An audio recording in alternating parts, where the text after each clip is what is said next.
No, Father! No!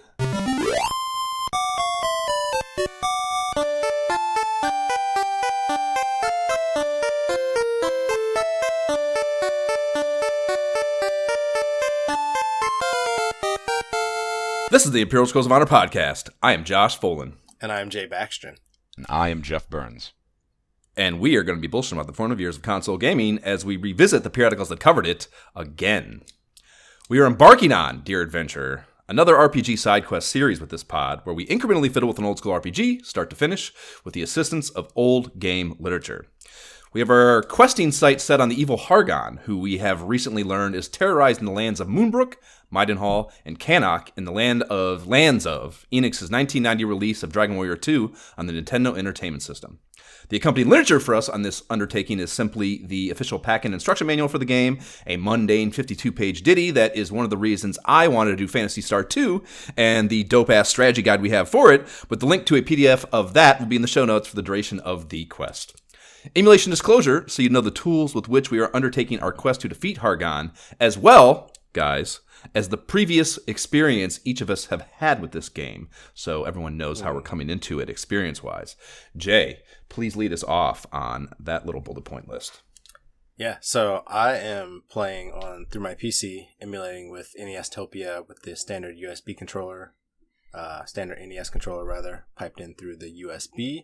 I have never played this game, never touched it. You know, if you've listened to our podcast before, you know that I, up until playing Dragon Warrior 1, had never even heard of this franchise, really, you know, except for the Dragon Warrior 11 coming out on Game Pass. And so it was kind of really new to me. After playing the original Dragon Warrior, I very much was looking forward to Dragon Warrior 2. So let's get it. Word. Tab. Yeah, I thought you became a Dragon Warrior head after Dragon Warrior 1. I think you've dabbled with other ones, right? Yeah, definitely dabbled on Dragon Warrior 11. I'm actually going to buy that because it's on sale, and I want to own it. But yeah. Very nice. Well, sorry to sidetrack there. I'm playing also emulating NES-topia on my computer, just using keyboard controls. And I used to play this game. We had this game, Josh and I, growing up. I spent a lot of time playing it, and just really enjoyed it. And so far, it's been confirmed as like a really good game and actually good taste of mine. I know you wanted to play Phantasy Star 2, but this podcast is actually just let's play Jeff's favorite RPGs. So. Oh, okay. That's good to know. I'll jot that down on my moleskin. Have you ever beaten it? I did beat it. I never beat it as a child, like at 48122, but I did beat it. Oh man, I was in my first apartment. That was like back in like 2011 or something.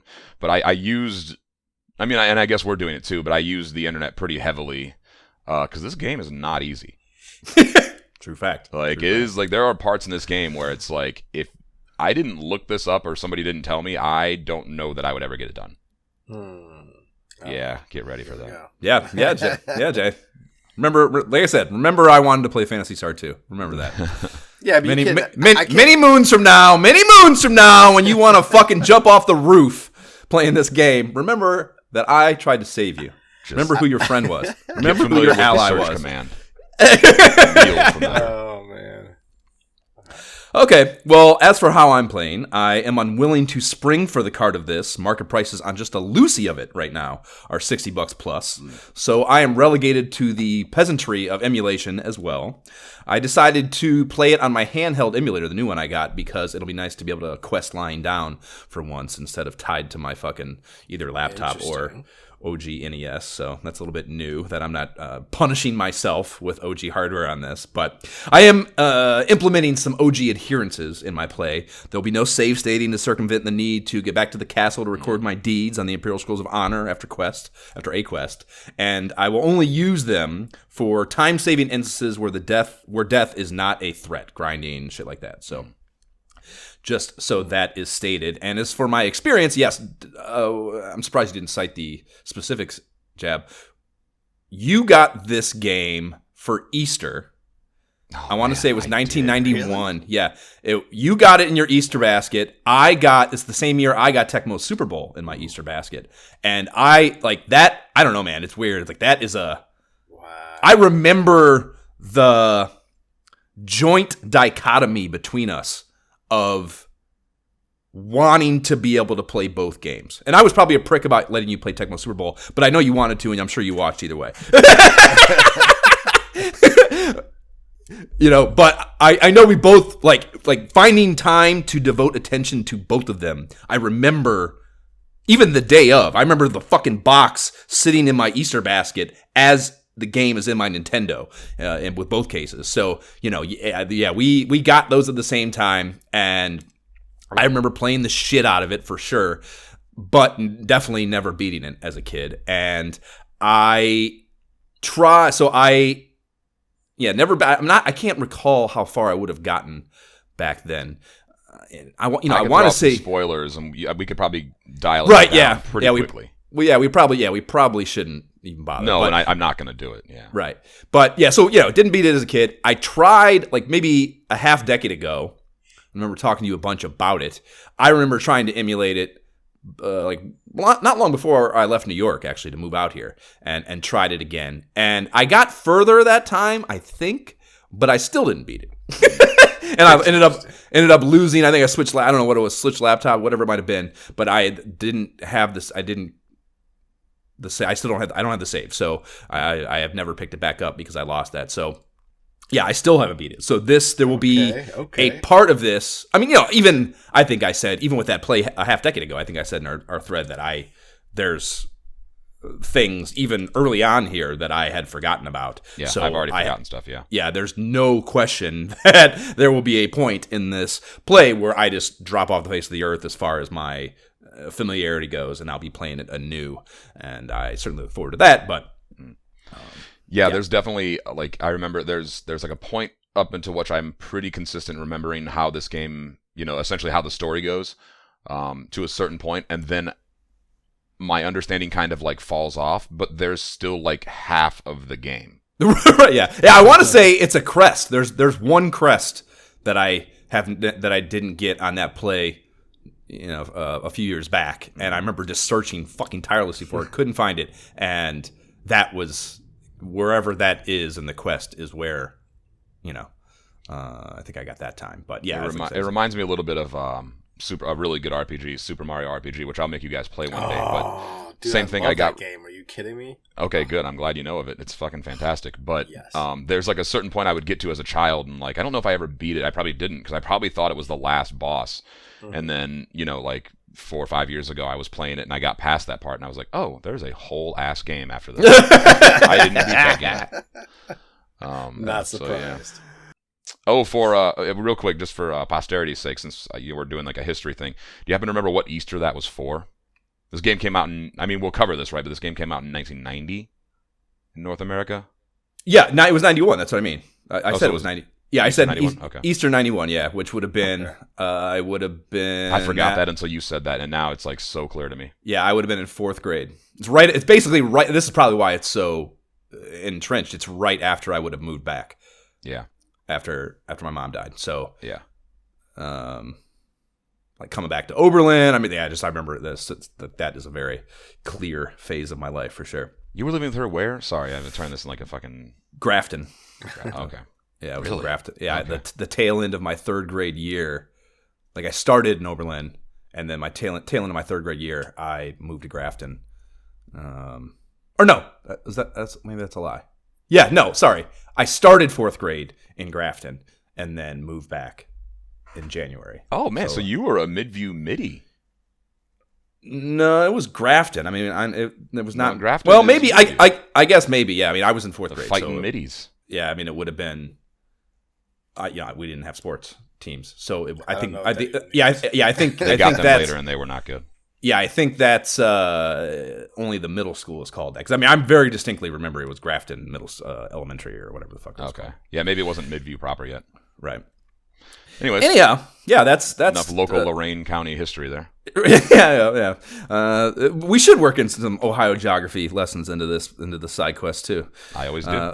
Yeah, I feel like it's annoying, but I do it all the time. I'll try to find a way. Well, there's no question that a decent enough size of our listener base is Ohio centric. There's no question in my mind. So I don't feel bad doing it because there is some I think, enjoyment in our listener base. But yes, there's no question. There's some people that got to be like, what in the fuck do they keep talking about obscure ass fucking townships in fucking Ohio for? Why do they think that's okay on this fucking podcast? Country Road 6? What is that? So, yeah, I mean, if you like our Ohio geography lessons or any other annoying content we do, please rate and review the pod, and it really, really helps us. And let's get our asses into the game.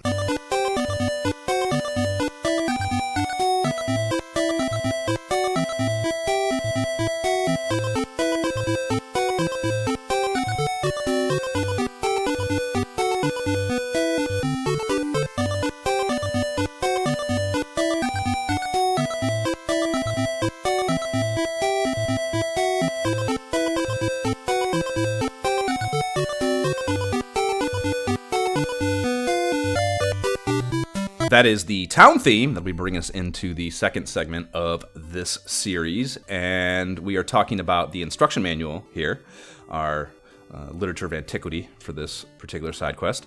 And the cover is very boring. It's just green with title treatment, so that's kind of a bummer. They didn't work some art in there, and they did that with the first one too. I think it was just all yellow for the first one. So it's funny that there's so much effort inside of it, illustration-wise, that they wouldn't bother to at least. And there's great box cover art, obviously. Like it's very weird to me that they didn't fucking jazz that up a little bit. I think the color palette, though, I think it works because it pops out. And as somebody who just finished Dragon Warrior 1, like I was very excited for Dragon Warrior 2. Like, so this alone, I'd be like, yes, I'm excited. Great colors, boom, let's go. Like that is good. I bet if there was a dragon on there, it would have made you more excited, Jay. Yes. Where there are dragons, there's always this excitement. That's just like the rule of thumb. Right, and you'd think they would have known that too by now, but I guess not. Page 4 of the manual has a world map on parchment illustration. Speaking of cool-ass illustrations, and it is titled, Welcome to the World of Dragon Warrior 2. And they label the continents here, working counterclockwise from eastmost: Maidenhall, Cannock, Alefgard, Moonbrook, Roan, and Jab. Motherfuck. We talked about this a little bit before we got in here, but I think both of us, and I at least know me, until I read this manual and started looking at this shit for this game, had been calling Maidenhall Mindenhall my whole fucking life. And there is no N in the first syllable, and kids are so dumb and oblivious. You said, you just did it 11 minutes ago or 20 minutes ago. Yeah. It's just a thing that you do. You just like, language is a funny thing. I like to study it is not the right way to put it, but like I try to notice things. Just about think language. about it. Yeah, and like the way people speak and communicate, and like the people do like shit like this all the time, dude.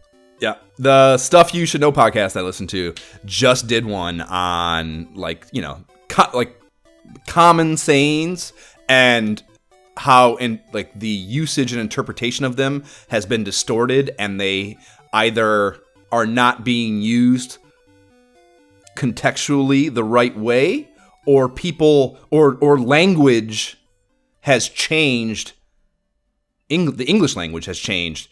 I mean, not even English. It doesn't even really matter what language it is. But the words in the saying have changed since the saying was incited. And they also talk about the history of the sayings, of course, too. But it was just fascinating to think about, like kind of just like the mathematics almost of of language, and how like people just say shit like in their everyday fucking conversations. You just say something for like 70 years, 3 generations of family, like all of a sudden you're just saying shit. You have no idea why. Yep, and you don't. There's just so many things. I mean, I think even before, like I do it all the time. I think about like I'll fucking something will fucking come out of my mouth, and I'll just get it onto a fucking little tangent in my head, and I'll start like that's wrong. Yep. Like that. Like what does that really mean? Yeah, what the fuck? Yeah.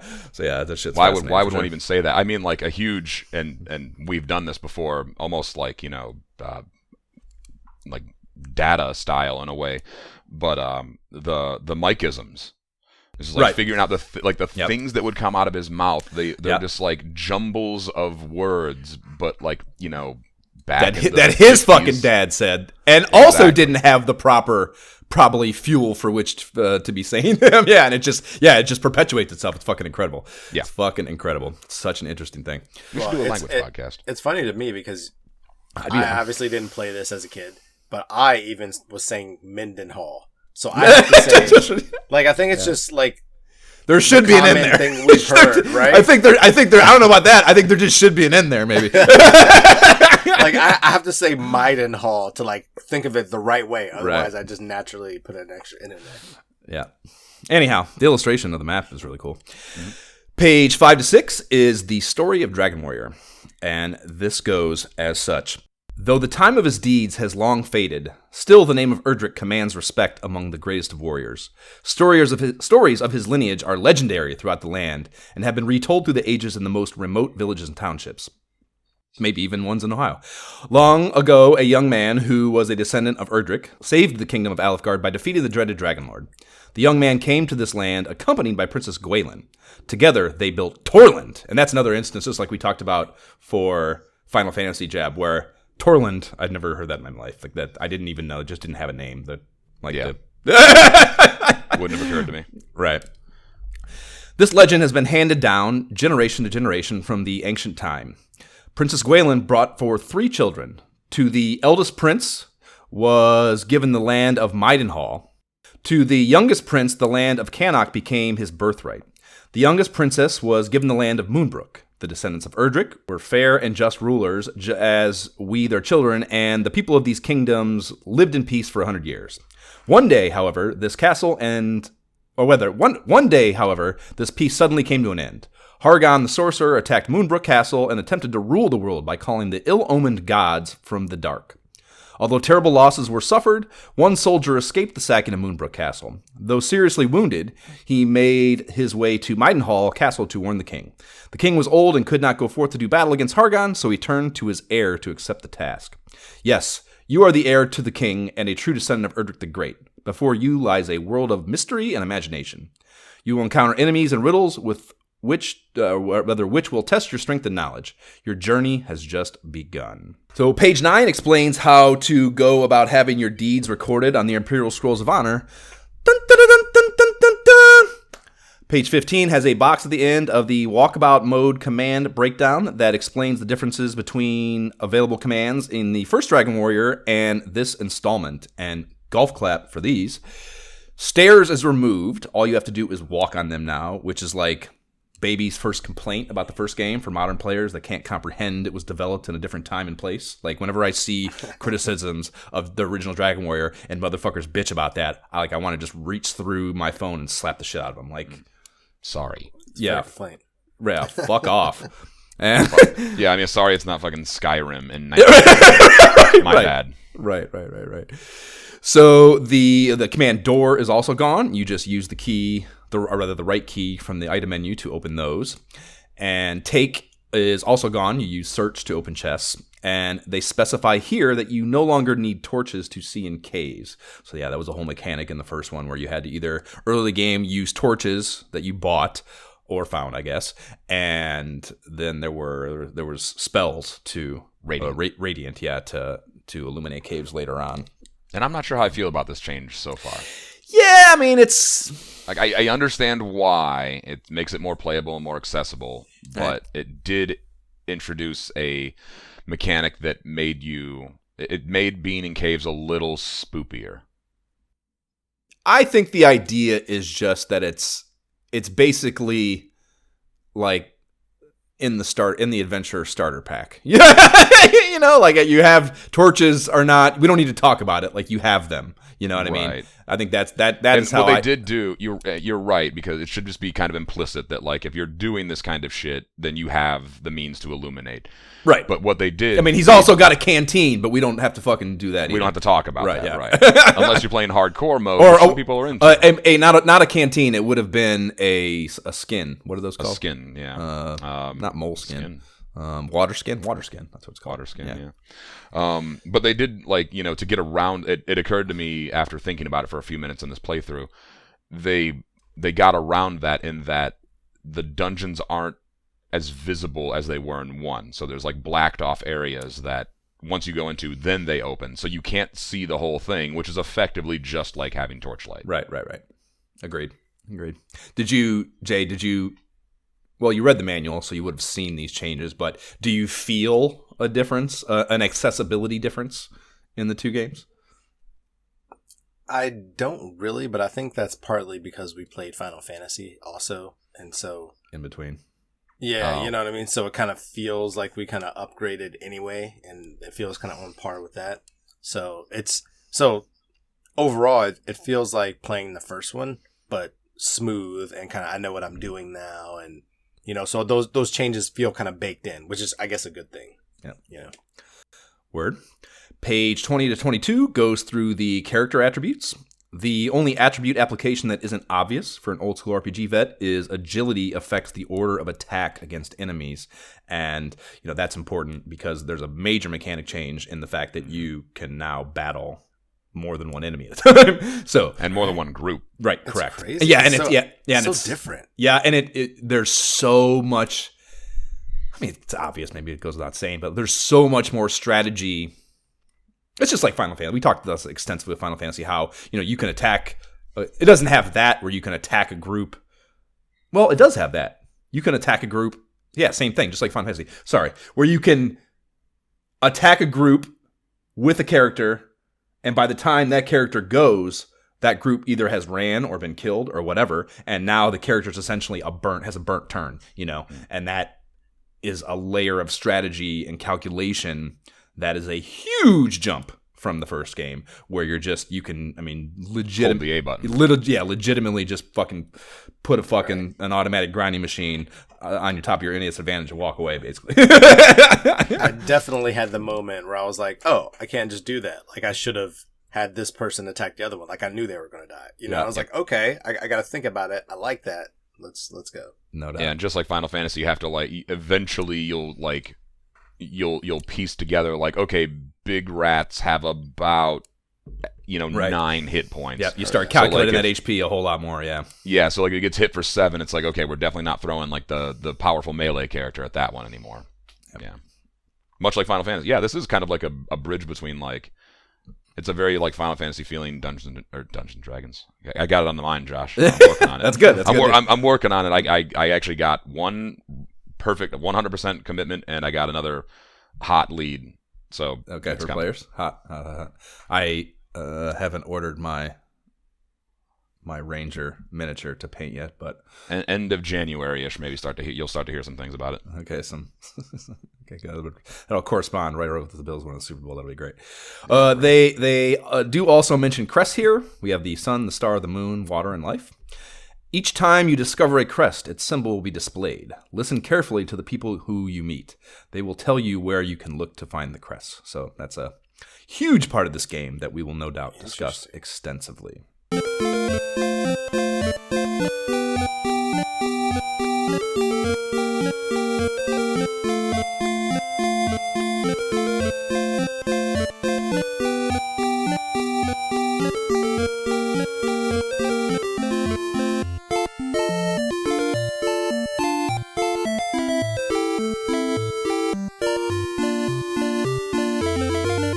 That is the overworld Prince Canuck theme, and it's interesting to me that they have overworld themes attributed to the characters you play in the game. And it'll be tough to discern, but I guess I maybe could Google it and figure it out. But I'm curious whether, I don't know, is it it changes once you get that character? When does it? I don't know. It's just why are there different ones? When are they employed? How does it work? Yeah, but yeah, they have different ones for different characters. The back half of the manual starts with a breakdown of the commerce offerings in population concentrations. Mostly typical shit, but there are 2 new shops. One is the House of Healing. This is from the first game, 2 new shops. House of Healing, and for a fee, you can detoxicate, which is a great word to choose for that, uncurse or revive characters with those afflictions. And there are lottery huts, and you can score lottery tickets in the game from various things. And I guess maybe we could talk about that too. What is that? So you can get them from buying shit. I think you can find them from enemies or get them from enemies too. No, Jeb? Yeah, I found them in chests. I don't know. Okay, yeah. Oh, chest, yeah. I got them in chest and just somebody buying things. Somebody's like, here, have a lottery ticket too. I'm like, what the hell do I do with this? You'll find out. At first. Yeah. No, I did, but just yeah. At first. So yeah, you use them to win shit, and we'll get into what those prizes are later on. They then move into breakdowns of various shit that can be found in the game. We have weapons, armor, items, all of which are things you'd be familiar with from the first game before getting into spells, and we'll cover those as we obtain them and can speak to using them in practice. There are map and bestiary pack-ins that come with the game. The bestiary is all-encompassing with pixel art of each, and they've included weapon, armor, item, spell breakdowns as well. They each have a little illustrated art thing to them, so that's very well done, I would say. And the overworld map is illustrated, very similar to the one in the manual. And there, that makes for some interpretation to be had with that, just as there would be and should be for an actual adventure in that medieval world where exact replicas of everything can't be reduced to mathematics and 3D printed. So that's cool. I like that. And there is cool artwork for key weapons, armor, shields, items on there too, as well as blurbs about each one of those, certainly worth a read. And they also have a bottom portion labeled The Ultimate Questions on this map that are hints for tough parts of the game by the developer's perception. And I actually lopped this part off with Photoshop before distroing to the boys here, and I also will not be using it. So those commonly, that FAQ is not going to be present, at least without some extra effort from... Wait, what was this thing that you cut out? So I'm sorry, I kind of missed that. On the map, there's like a panel on the bottom quarter of it, maybe. Oh, I didn't even notice there was something there. Yeah, well, that's because it's gone. That's why. I get it now. Yeah. So it's titled "The Ultimate Questions," and I mean, there's I don't know, it's probably I didn't read it, but there's a lot of shit there. Probably a dozen, maybe even more. Things pretty like spoiler shit. Yeah, exactly. Not even just beginning of the game shit. There's stuff pretty far on. So. Oh, wow. Yeah, there's... Thanks for getting rid of that. Yeah, you can cut some corners for sure with that stuff. And then there's one with dungeons that's labeled Labyrinth World of DW2 or Dragon Warrior 2 that has many of the dungeons in the game, and too many, in my opinion, and I'm also not going to use this. I saw Hargon's Castle on there, which, that's in the map for the first one too. But these have like POIs labeled too. Which I don't know. It's too much. I don't need all that shit. Yeah, I'm not a fucking fan of those. And I obviously will be mapping as I go anyway, so I'll have maps. Or I already have them. So I'll of course be posting those once once this episode drops.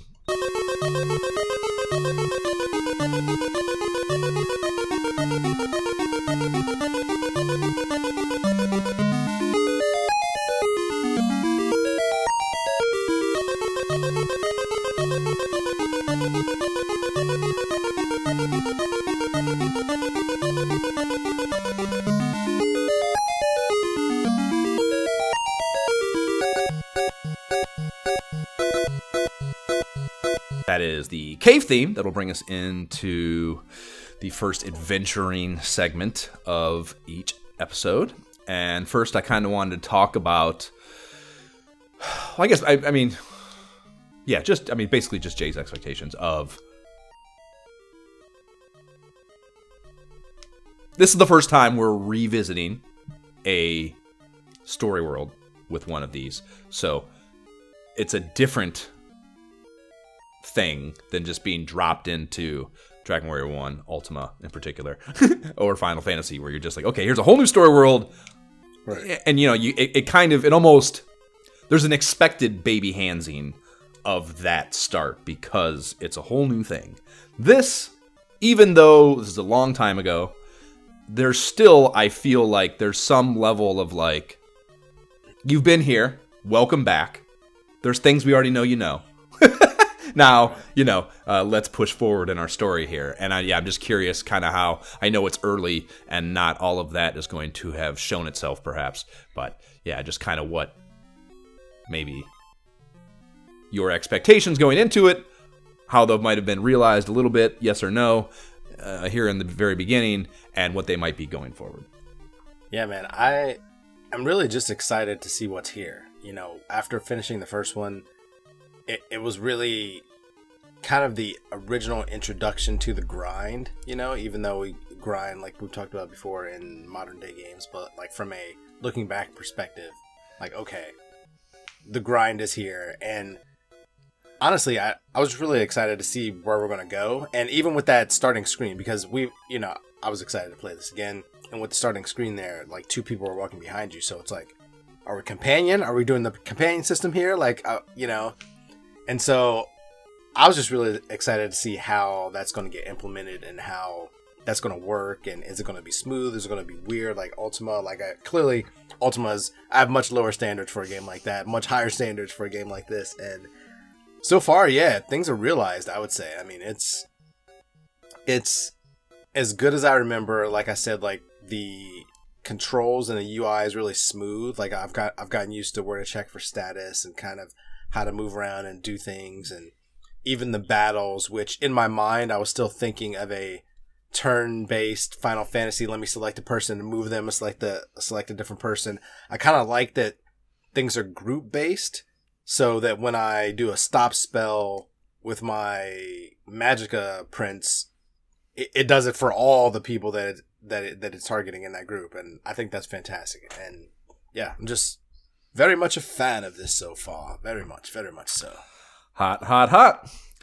Well, when you fire this fucker up in your NES or on your emulator, if it's 2022, they put a little extra even on the legalese screen with this game, and I want to appreciate that. It's a large dragon holding an orb with the copyright holder shit on a banner above it. And Enix even tossed in a little shimmer animation on the orb, so they just spared no expense, just for the where it normally would just be black text on a fucking white screen, or rather white text on a black screen. They even go a little extra mile with this, and that's cool. That's where the budget for the instruction manual cover went. Right. Which that $50 belongs to video development. Sorry. Yeah. Then they cut to a well-done pixel art rendition of a dark cave mouth, our POV hovering over a subterranean lake. Dragon Warrior Part 2 is up above the tunnel entrance on the rock face, and we begin to hear footsteps and can see a knight long down the tunnel carrying a torch. And he walks towards us till he hits the lake and stops, and there his torch illuminates the middle part of the title treatment on the cave rock above him.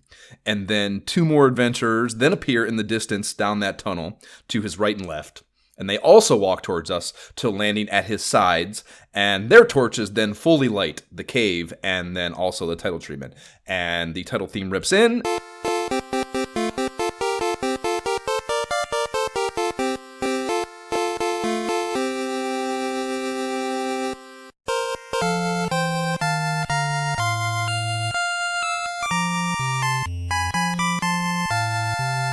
And will play as long as you want while they stand there at attention.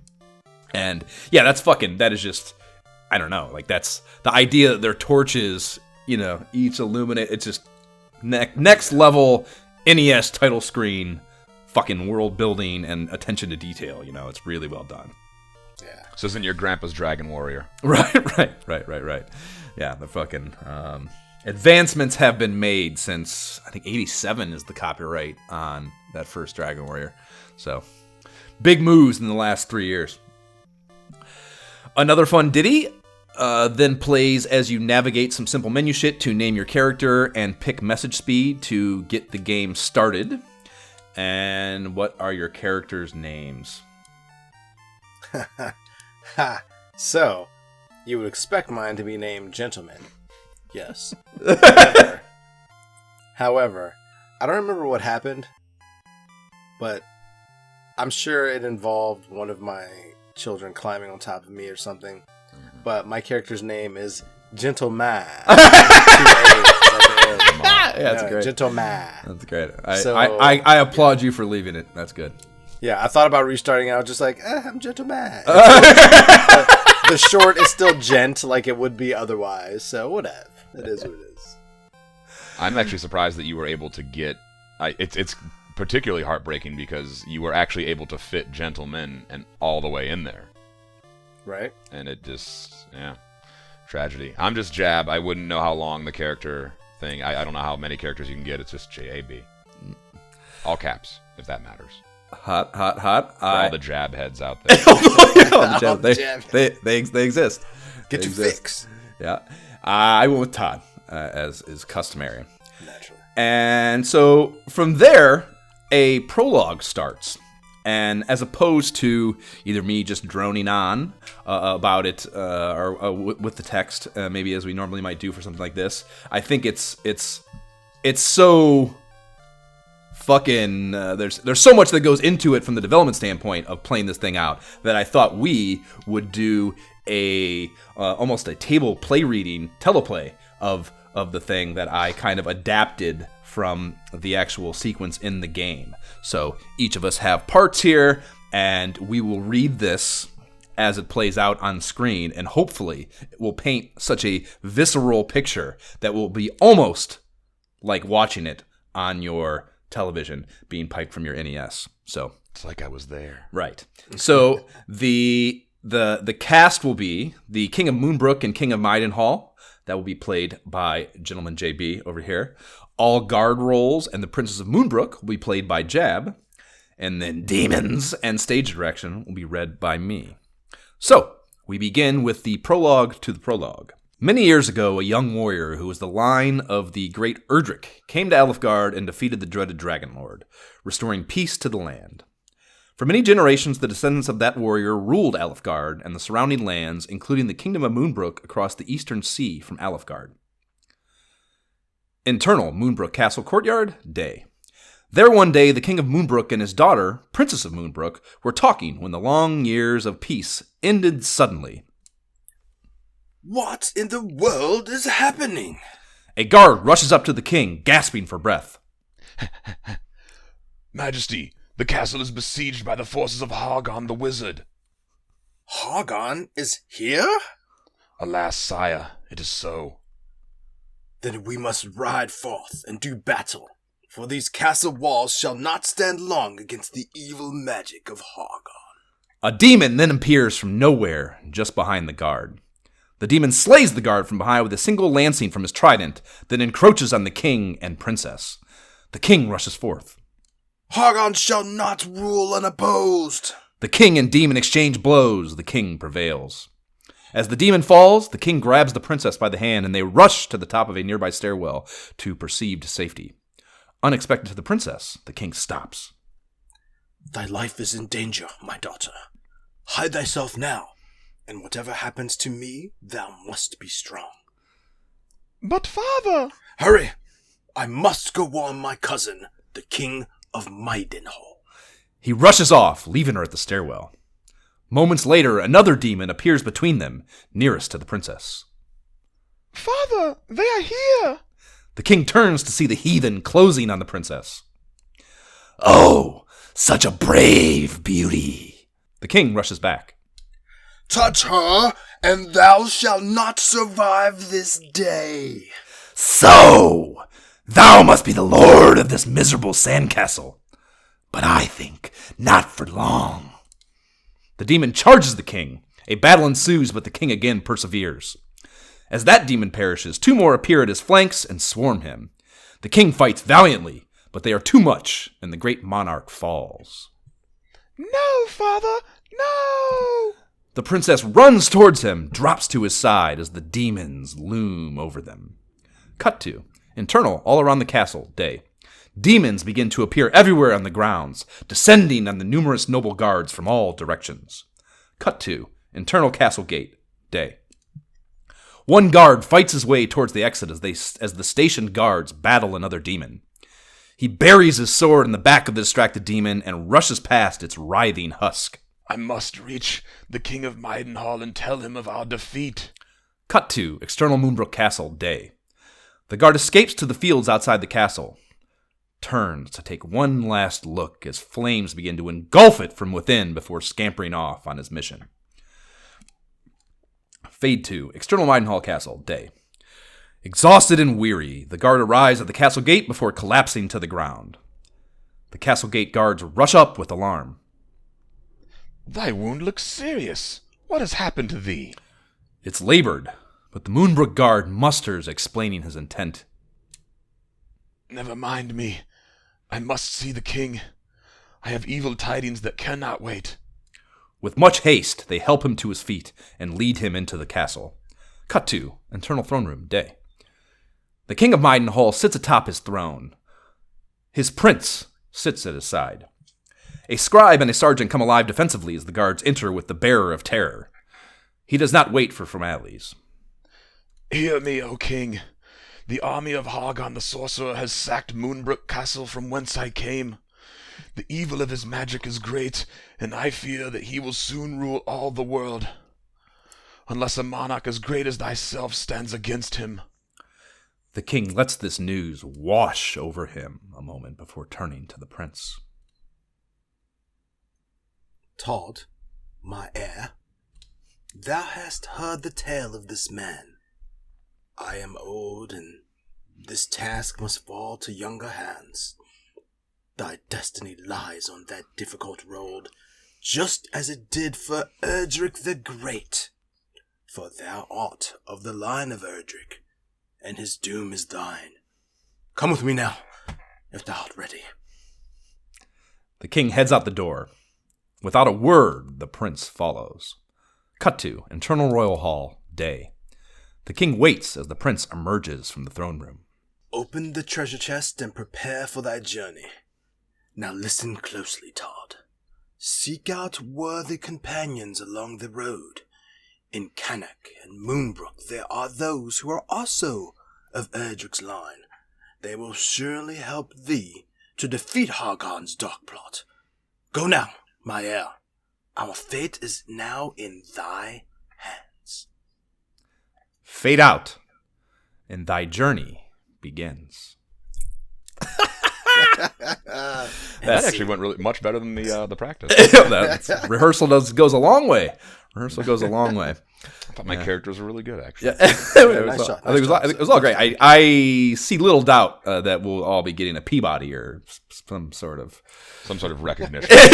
some sort of dramatic recognition for that piece of dramatic integrity, that Shakespearean dramatic integrity that we brought to that piece of writing.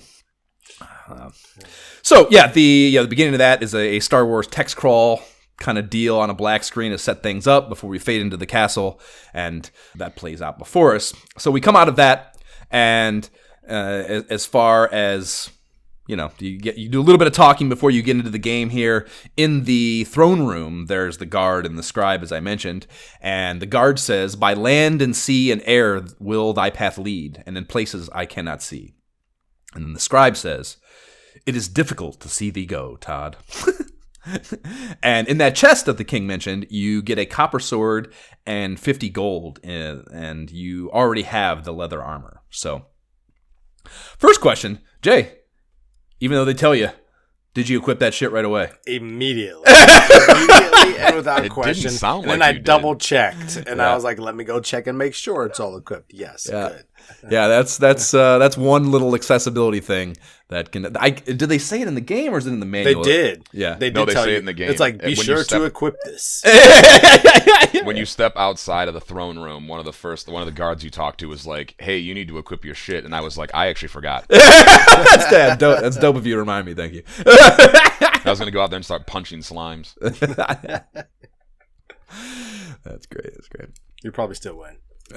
Okay, so you are now in Maidenhall Castle. We haven't even seen the Outer World map yet, and this starts playing out. So I think that, and that's... Don't you, in the first one, do you get dropped outside the castle? Or do you I start... think you start right before the king. I can't remember. Right. Well, you start around before the king, and but do you actually walk out, or is it... Yeah, whatever, it doesn't matter. You walk out because when you walk out, you see instantly the town right to the right. Right. But I'm saying, do you physically have to walk out of the castle the first time, or do you? I feel like you start like after you have the king interaction, you get dropped outside the castle. Is what I feel like. But I don't think that's true. I think his chambers might be like a little separate, so it feels like you're going. Yeah, it doesn't matter either way. Yeah. Let's start with townsfolk chatter for the inhabitants of the castle. The nearest guard, yes, as Jad mentioned, he specifically says, "Remember to equip thyself with weapons and armor when thou obtains such items." So yeah, that's, I don't know. There's just no way that you don't have some playtesting where people are like, "Oh fuck, I didn't know," and they're like, "Just have the fucking guard, right? Just put a guard and have him say shit." They called the coders on the weekend. They were like, "Hey, can you throw a guard in real quick?" Like, fuck. Yeah. There is a nearby damsel that says, "Although it makes me sad, thou must go forth and seek thy destiny."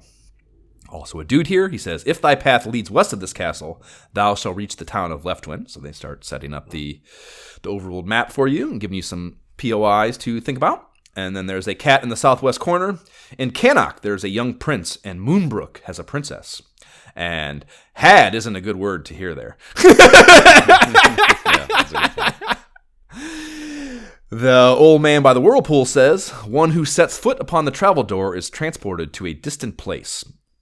And Which, of course, we did. Yeah. Right, yeah. And yeah, he is the manager of Baby's First Whirlpool. It takes you to a small 2x2 underground room with a stairwell up to a 1x2 island with nothing but a shrubbery tile. And you, of course, can't get to it without a seafaring vessel, but you can see another small island nearby with a town on it. And I love this. It's such good game design and storytelling that there's a world out there to discover, but you, dear adventurer, are not ready for it yet. And that's really fucking cool and really good job. Instantly, you're just like, oh, there's some shit that I'll need to do to make this work. Yep. Especially with the context of Dragon Warrior 1. Yep. Yeah, because Dragon Warrior 1, you don't even, there's no seafaring. You're not going anywhere but the mainland, So explains to you that is changed now. And a fun fact about this island I recall from childhood, Jab, while unlikely just by the sheer odds, you can get in a random encounter on that one tile.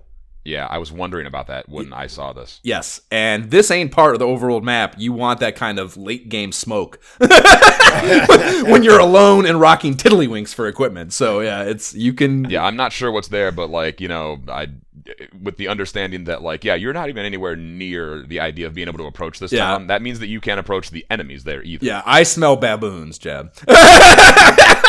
Did you try it? Did you actually mess around there? No, I didn't do it enough, but I remember it happening, and it's heat for sure. That you're not making it. If you get lucky enough to evade and run, maybe you survive. But if you go even one turn with whatever the hell you bump into there, you are not living. So that's cool. There's a dog in town. Or in the castle. It says woof woof. And when you return to the throne room, the scribe has new chatter now. He says, "Thou art now as strong as an ox and twice as good looking." That is very good. And I had raised my level to 2 for that. I wonder if he says that if you're still at level 1 or not. I'm not sure. That'd be interesting to know. That's actually like a progression dialogue change. Yeah. And the throne room guard also changes up. He says, "I would come with thee, Todd, but my place is here besides the king." And sure, bro. Sure. Yeah, sure, bro. What I would say. That's what it is. Yeah, That's what it is. likely fucking story, prick. You got a pretty fucking cake job. You can't blame him. Right, exactly. Yeah, you got the cakest of cake jobs. Hargon's out there. We need you to stay and protect the king. Yeah, I'm on it. Yeah, I'll be here. Fucking keep whatever you need. I don't know. I'll work overtime. Keep me abreast of how it's going. I'll be here doing this job. I'm gonna go grab a castle winch. Yeah. The king will, of course, let you record your deeds on the Imperial Scrolls of Honor, and closes out with, "All of us await the day that Hargon is cast down." And do you think that'll happen in 2023, dudes? 2023. It should. Absolutely.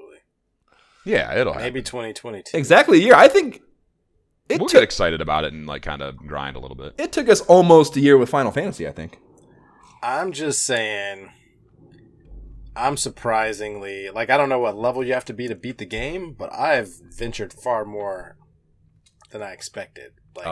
This game might be done in 2022. Jay, I wish I could grab your cheek and pinch it. You cute little fucker, you cute little RPG neophyte. You're fucking adorable, What? bro. Are you kidding me?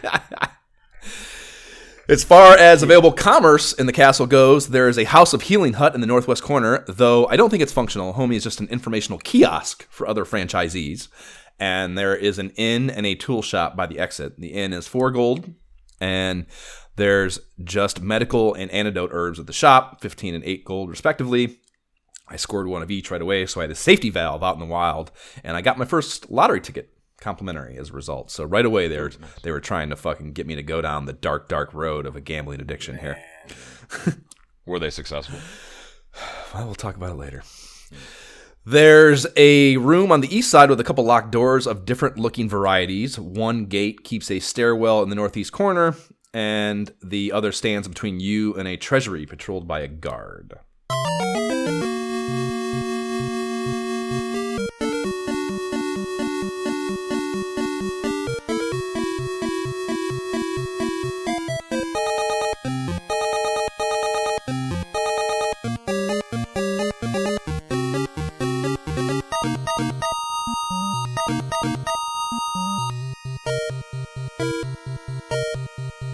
that is the battle theme that will bring us into the Bestiary Annals and Tales of the Grind segment of each one of our episodes for this quest. So let us start with the Bestiary Annals. And which one of you motherfuckers do I want to let take my monsters first? Oh, let's say, because I didn't do this. So, there are so many beasts that we saw. Actually, There are very few. not that many. Yeah. I'm like, volume-wise, I beat a lot of creatures, but really, there's only like 6 of them. But first, what the F is a ghost mouse? Like, that is my first one. Like, it doesn't look like a mouse. They are they are the early game rim wreckers, is what they are. It looks like it's doing Olay. Like, it's like my son was trying to follow the character, so he's like doing this pose like this. I'm like, yeah, I don't know what it is. It's like a blue. It's wearing like a blue dress with like a little twisty. I don't know, man. Really weird. Yeah, it's an interesting choice for an early game one too. Yeah, because it is. I don't know. It's kind of like the early game shit in the first one is very straightforward. Slime, tricky, fucking ghost. Although the ghosts were very wacky, I suppose. That was a very goofy sprite. So there is they had a little hat on. Right, yeah. So there's a level of humor, might be an overstatement, but there is a tonality to this story world that's a little kitschy, tongue-in-cheek, kind of doesn't exactly take itself as seriously, perhaps, as a Final Fantasy or an Ultima does, So yeah, I would agree. But these crazy little weird sprites with their cool little vision, they 12 health. As far as XP, when you beat them, you get 5 to 6 HP, and then gold. I think it's pretty much the same. 5 to 6 gold as well. So standardly low. Let's go ahead to. I mean, they have if you use the wiki for these, and you don't have to have them for now, but for later, let's actually do the AP, the attack power, the defense, and the agility too, because those are actually relevant things that I think. Agility in particular is one of the first times in video games where agility has true utility to the game's mechanics, which is different than most of our previous fucking RPGs. I gotta find something else to use because I can't use the thing you sent me. It's so small. Right? I use the Dragon Quest wiki as the best way to get these, and you can actually it allows you to select. You can look up the monster, and then actually look up the game that it appears, the game appearance that you want to consult, because obviously a lot of these enemies appear in multiple games. So, yeah, like I said, we don't have to worry about it this time. But okay, so yeah, let's move on to the next one. That's me. No, well, I guess we can alternate. That's a good way to do it. I forgot we did that. That's a great way to do it. So I don't know. I can't help you with any of the information about this thing, but I immediately found the magicians to be a funny sprite. They are, because they look like I know this is gonna. We've already ruined our British Isles fans with all of our terrible English accents and the dramatization that we did. So now we're going to dig into our ICP fan base. These guys, he looks like they look like clowns. Guy. Yeah, they look like clowns. I agree. Yeah. I concur. They like that goof. It's like a triangle nose, is it not? It's like a goofy shaped nose. It's so blurry, but yeah, they've got a really goofy look to them that I like. And now that I'm looking at the game literature, I see that they advance and become even more insane clown posse-ish. Just going to be a treat left and right for this. Big shout out to the ICP community, though. They're actually pretty cool. Dark Carnival is like a really nice thing. They're allies. They're good people.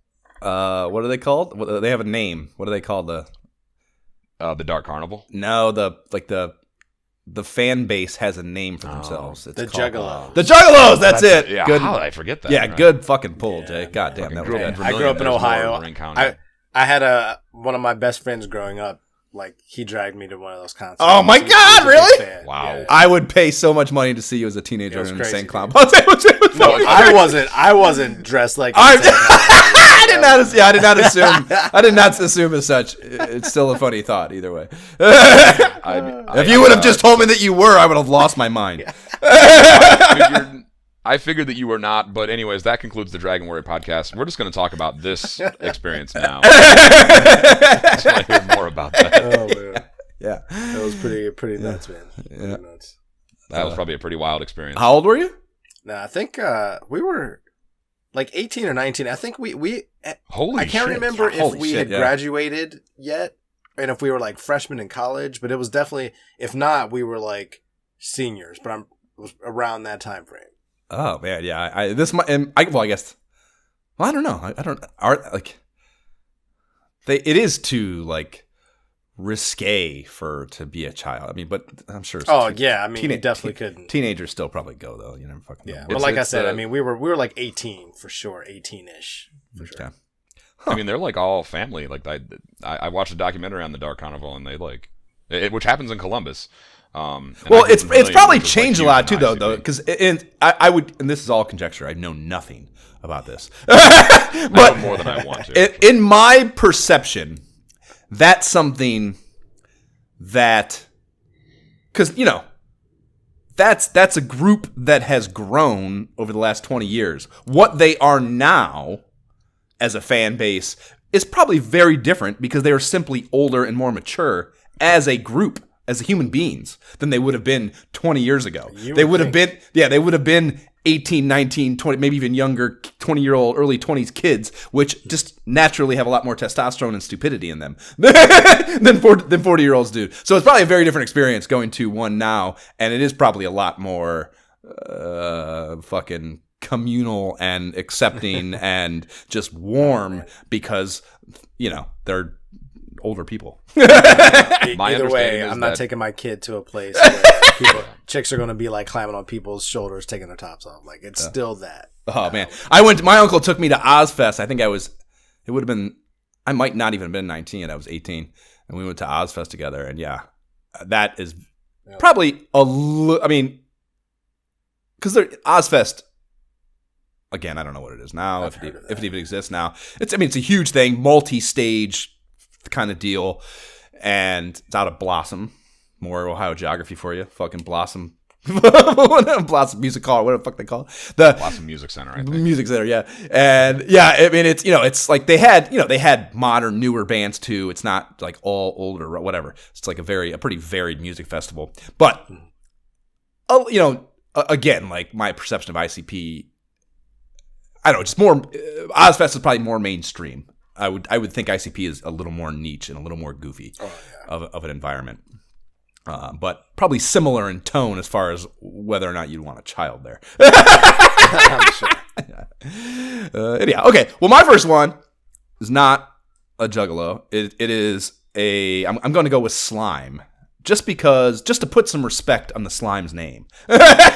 I think it easily get glossed over here. It's just, fucking Slimes again. But I wanted to take some time and appreciate these little dudes. And again, we talked about the Ghost a moment ago. They're like still really cute little blue dudes. Very disparate. It's like, it's funny, out of all the things from this video game, or this lineage of video games, this historically appreciated and celebrated video game story world, it's probably the most iconic thing. Like you see, those little fucking pixel art things, like the little 3D fucking things people build, and there's just all this shit on Etsy. Basically, like half the Dragon Warrior, Dragon Quest shit that you can find on Etsy is the Slimes, because they are just eternally appreciated because they had a perfect, like, kind of, again, like Jay, we were talking about with Little Nemo, they Pixar'd the shit out of these, with sure. like the cute little face on this little fucking creature. So yeah, really, really cool and interesting. I think that they have become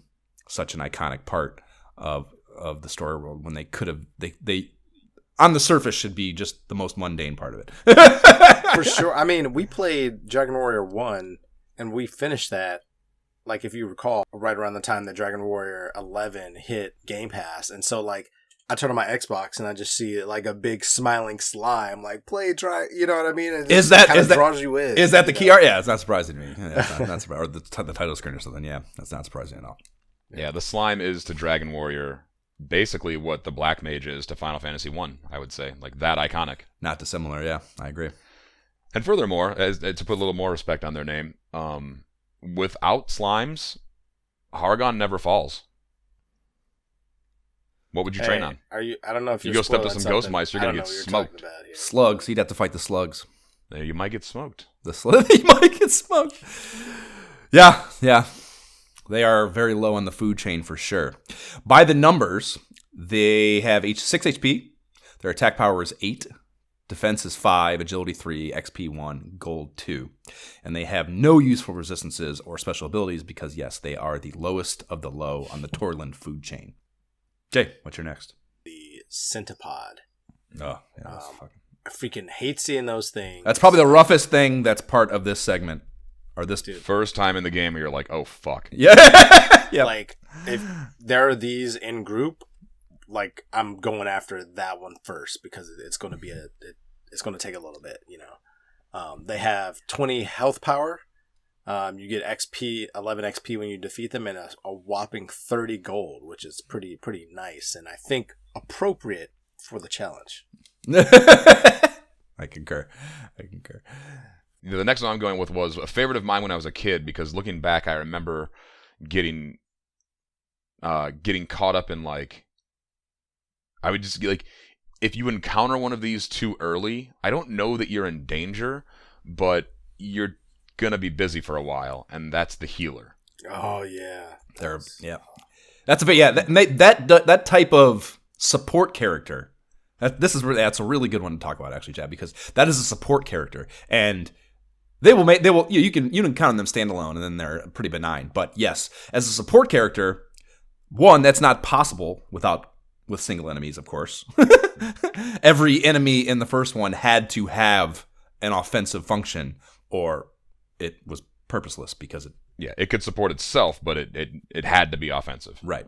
So the idea of a character that is just, cleric-esque clerics still have some offensive function, maybe something even more useless than that from an offensive perspective. Healer. Yeah, right. You might, yeah. It's a really interesting new dynamic that makes the opposition in this game more dynamic, for sure. And that's like, when you encounter them, it's kind of like seeing that town, on that island. You're just like, oh, this is different than it used to be. Yep. And like, I encountered one alone, and I got stuck on it in like level 1 or something. You got to, like, a very particular set of circumstances has to arise for you to get through it. But once you encounter them in a group, it can kind of change the game a little bit. Sure. Specialized labor was the key to a human advancement, to civilization advancement. Which was actually built through slavery. Yeah. Yeah. You encounter one of these hill slimes, you got to go nuke mode. It is fireball immediately because that's a good point. I didn't notice that. Well, no. That part I understood. Yeah, I killed them immediately. But I wonder if, in a nature sense, if they must be related to healers. I'm sorry, to slimes. That's certainly how I'm going to roleplay it. These are slimes that are. They are heal slimes that have developed that through evolution have developed a mechanism with which to help them survive. Yes. Yeah, I like that. Yep. My second one will be the army ants.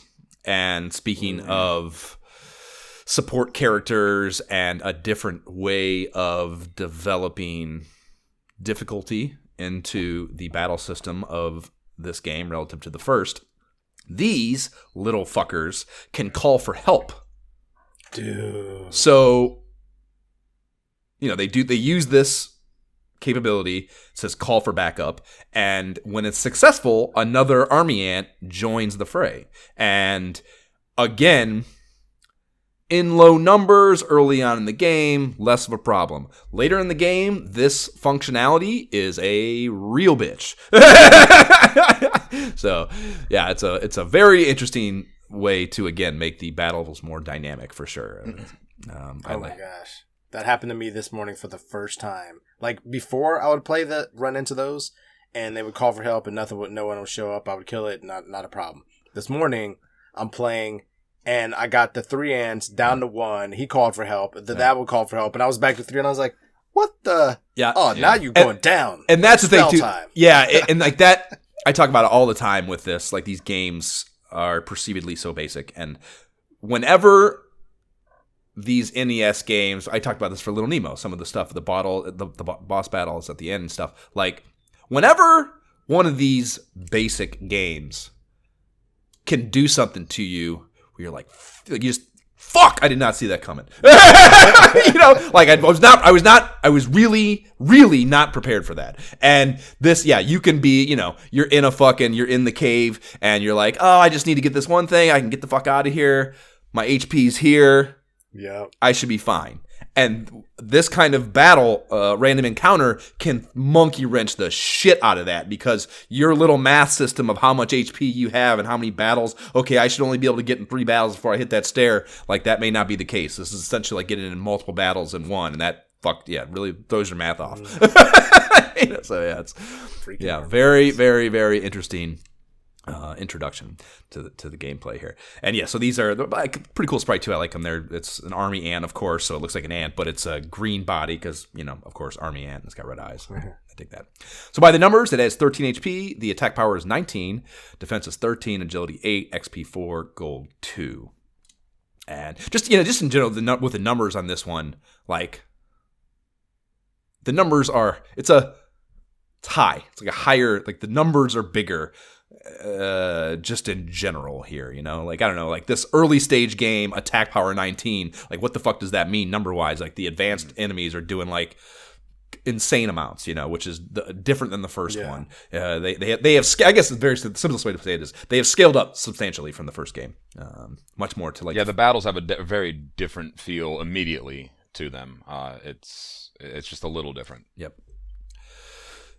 Jay, what is your third and final bestiary annal entry? I gotta go with the hated but often battled Babel. Motherfucker took mine. I knew at least one of them was taken. The freaking Babel. It looks like a splattered green little like gelatin slime, but I mean they can poison you, which is super annoying. And early on, like low level. Definitely got to target that bad boy. They have 13 health, 0 magic, 16 attack, 13 defense, 9 agility. Give you 6 XP and 4 gold for defeating them. But they are freaking everywhere and show up frequently in bunches. Well, not everywhere. They're west. I would say west of the monolith is where you. Well, yeah. Yeah. I would say I spent most of my time there, so yeah. This is also one of mine, and I am endeared to these for a reason that's you're not even capable of because you haven't played the game enough to be aware of. But I appreciate these, and I'm endeared to them because they are the predecessor to the rare and wondrous Metal Babel, which in this game take the place of metal slimes from the first game as the rare encounter that can be a huge XP come up if you can somehow topple them despite their insane AC. That's fair. Yeah, so this one is of course not metal though. It's just green and cute. And interesting thing about the wiki with this, it's listed as yes a bubble slime, not a babble, which is certainly a more literally appropriate moniker, and would shed some light on what those little green pixels above the main mass are. If you look at the actual pixel, it's got those little dots above it. Yeah, this is one of those ones. God, I don't know how many there were in Final Fantasy, but there were a bunch of like, I don't know. I in my mind they look like a snail or something. You know, like it's just something that I looked at once and never really parsed again, and they're just not what they actually are is not what was in my mind, and it's funny to me how again child's brain can do that. Yeah, it's like the bad men in Final Fantasy. You're like, right. Okay, got it. I see the sprite, and then you stop and look. You're like, he's just bending over, picking up change off the ground. I don't understand. Right. Yep. Yes. Very different. Yeah, babbles are fun. I've been role playing that babbles aren't actually a creature. They are just like muck that you encounter out in the world, and sometimes you step in it and you twist your ankle, and that's a hit point of damage. Or you step in it and you get an infection and you're poisoned. Yeah. So it's more environmental than a monster. They can poison you, but I like that. I feel like it's pretty rare. Like I fought so many before it actually happened, getting poisoned. I mean. That it was to the point where I was questioning whether I was misremembering whether they were capable of that. What? You know, it's happened at least 5 times. They've gotten me several times. Yeah, immediately. Must have just been. You're the exception. Yeah, the random number table falling my way. The fucking RPG god smiling upon thee. Jab, what's your last? Last one is the big rat. Oh. the big rat. Only because I like they are big rats. He's a chunky boy,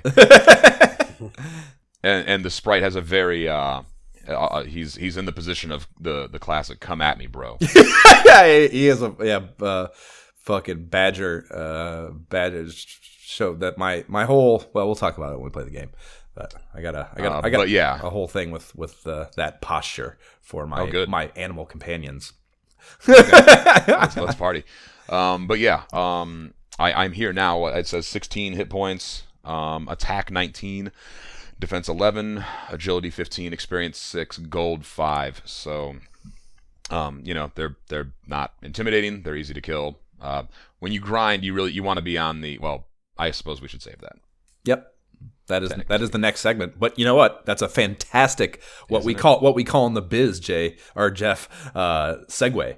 Because we are next going to talk about Tales of the Grind. So by all means, tell us about your Tales of the Grind. As you can see, I don't need to read the show notes because I just know it. Yeah, it's ingrained. It's ingrained.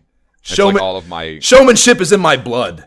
It's like all of my guard voices that I was able to make up in like 2 seconds. And you just can't do what I do. Yeah, so I ground to the west of Maidenhall, up around the north part of that inland sea next to the shrine. You can catch some babbles there, and some magicians, and then like big rats and whatnot to like kind of round it out a little bit. But the magicians obviously can throw a little wrench in your plans by hitting you with fireball, which will do damage and necessitate some sort of healing or return to town, which sucks. But the babbles are mostly innocuous, and they have a pretty good reward behind them, as Jay just talked about. So that's where I was grinding at first. It's going to change very soon right now, but I suppose that'll have to be for the next episode. What level were you at before you tackled our main quest points? I grinded a lot because I just turned my emulation speed up, and it's a good way to round out the night just listening to Star Trek mindlessly in the background. So I want to say I was like, man, I'm at 12 right now. I want to say I was at like 8, 9 maybe before I did the first thing. Okay. Something like that. Okay. Jay, talk to us about your grind. So yeah, I spent a lot of time west of Canik, so north of that Moonbrook Peninsula, we'll call it, that monolith there. Found a lot of rats there, a lot of slimes, a lot of ants, things like that. And I would find that if I went really far west, beyond where the cave is and everything, you would have those army ants, and so you'd end up getting a lot of XP, a lot of gold there. But really, I would kind of really stay around that peninsula, because at first when I wasn't sure where to go, I went south and went through that monolith, and so I was really on that northern Moonbrook Peninsula. But then, like, multiple cenopods, magicians, and then a couple things I was like, these things are not on the list right now. Yeah, it's important to note that grinding, if you were on the Moonbrook must have occurred after our quest points. No. I'm saying I went over there before when I wasn't sure where to go. You can't go over there. I don't think you can. Yeah, you definitely can't. Yeah, you absolutely can. No, you need a companion to go through that monolith. Well, is that true? It is true. The guards stop you. They walk out and we can talk about it when we get there. But they walk out and they stop you. They stand in your way. You can't go through. They absolutely stopped me one time, but I'm going to defer to you here. I feel I got through. I guess I don't have proof of that. I didn't return. Okay. That's fine. So I guess. I mean, it's possible. Why would they let you through? I mean, I can't think of what changed that they were like, yeah, you're good to go. Well, he was playing after. Well, yeah. To clarify though, I spent a lot of time not knowing where to find the key with my companion. So like that. So most of my grinding, definitely took place after. But before, though, I would spend some time grinding east of Canik because I figured that the place we have to go, that spring and stuff, is out there. So I'd spend time like just east of there. Grinding up to get to like level 7-ish, and then I went to the cave. I want it to be... Yeah, or the spring, rather. Where the monolith they stop you the first time. They tell you that. But if you come back, they're like, fuck, fine. like I want that to be the case. I want that to be true. So there's a part of me that would be fantastic. And I did not try that. So I'm curious. It would be amazing if they give you that freedom. That would be incredible. Yeah. I mean, it was surprisingly quick, and I appreciated that to get to like level 7 or so in terms of grinding. Like, it wasn't really that much grinding before going that way. So, once I was kind of like, all right, I guess I'll go back west now, and then when I kind of set foot down there with my companion, not knowing where to go, like, okay, maybe the silver key is down here, and I was getting smacked up. I was like, all right, I'm not supposed to be here yet. That is not.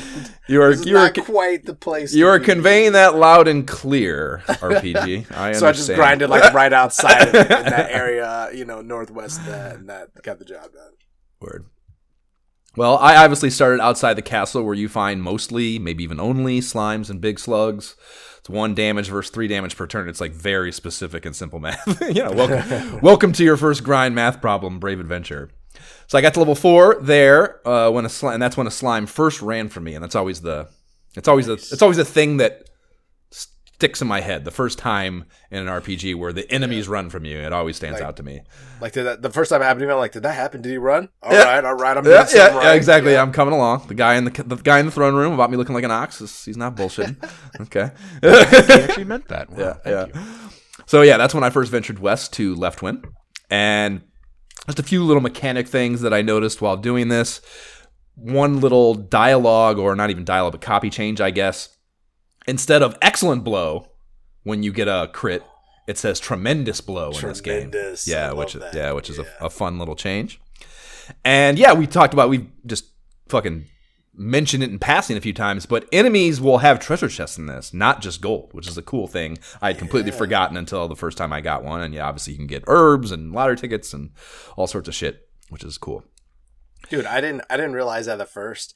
In my first chest, I got like a bamboo stick, and I was like, "Oh, what is a stick?" Like, I'm thinking this is like some special thing, dude. I'm holding on to it the whole time. This morning, and I was just like, "This is nothing." Like, I'm tossing this. This is a shitty weapon. Yeah, that's fucking great. And you actually never have to deal with it because you start the game with a copper sword. Yeah, yep. I didn't know. I just thought it was like a special item that I used to like do something with, until I was just like, no, forget this stick, it's gone. No, there was bamboo stick in 1 too, and if you remember, it was like, it's actually, it's a really fun instance in Dragon Warrior 1, which is like, do I want to go heavy on the armor and light on my offense, or do I want to get the club and go with the clothes? So do I go bamboo stick and leather, or do I go club and clothes?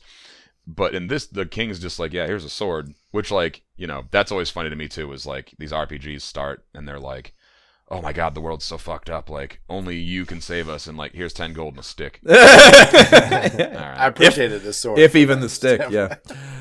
If even the stick. But yeah, you get a copper sword in this one, and so like bamboo stick is entirely redundant. Yeah. Oh man.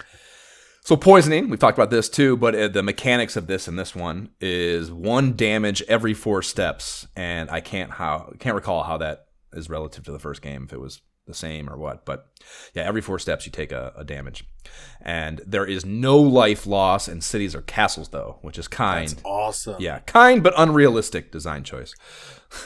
I disagree. Actually, the world map is zoomed like way out, and right? Yeah, I know. Further distance of travel. But whatever the math would be should transition then, not be entirely nerfed.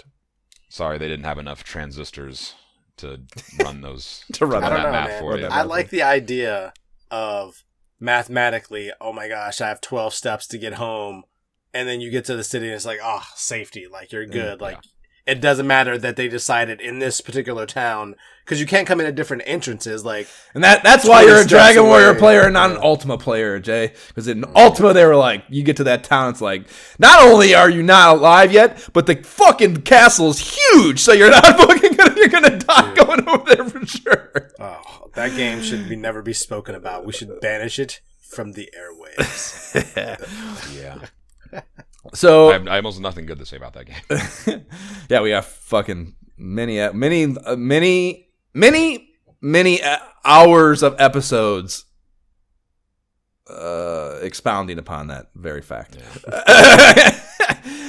So the inventory is limited to 8 items, and multiples of the same item don't stack. And I very quickly was reminded of this and ran into the problems that it poses in this game. But early on, and obviously as you get more characters and your slots expand, it becomes less of a thing. But early on, especially when you're so concerned and reliant on those healing items and shit, it can be a little bit of a pain in the ass. The 2 medical herbs that you might take up 2 of 8 total slots, and that's Suck City. And you throw in the fact that you're getting these lottery tickets thrown at you left and right, which, oh my god, you want to save because maybe I'll get some cool shit if I have these, but you got to fucking choose to pitch those out sometimes just to stay alive with your necessary items, your essential items. I wrote down on my notes, which are not in the room right now, but I specifically remember this one, but it came down to me needing to throw out, I found a chest and there was an herb inside of it and I needed that herb, and I was looking at my inventory and I needed everything else, so there's a bunch of lottery tickets, and then I looked at the copper sword and I was like, oh fuck. I dropped the copper sword for the herb because that's what I needed to do, and 30 years ago, time, some sort of time warp shit, 30 years ago, I'm sitting in my room and I was just like, ugh. Obviously, I got a pain in my chest because 38-year-old Jeff Burns threw away a copper sword, which is unbelievable.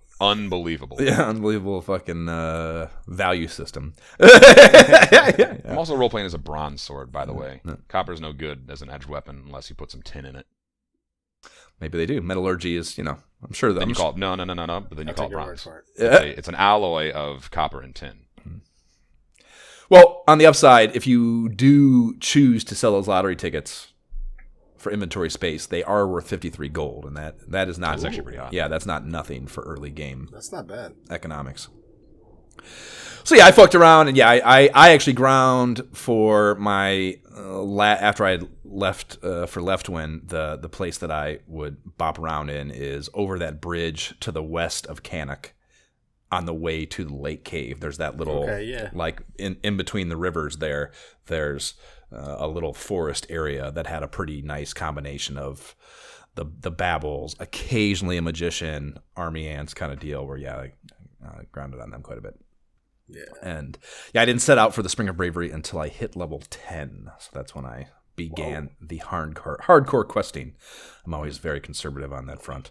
Level 10, that's impressive. I thought I was going overkill going out there at level 7 because stuff was running from me, things were dying. You probably were. We'll get into it, but again, I'm not using the maps, I'm not using any tips, I'm not using anything, and I don't remember everything. I guess even anything, maybe to some degree, considering the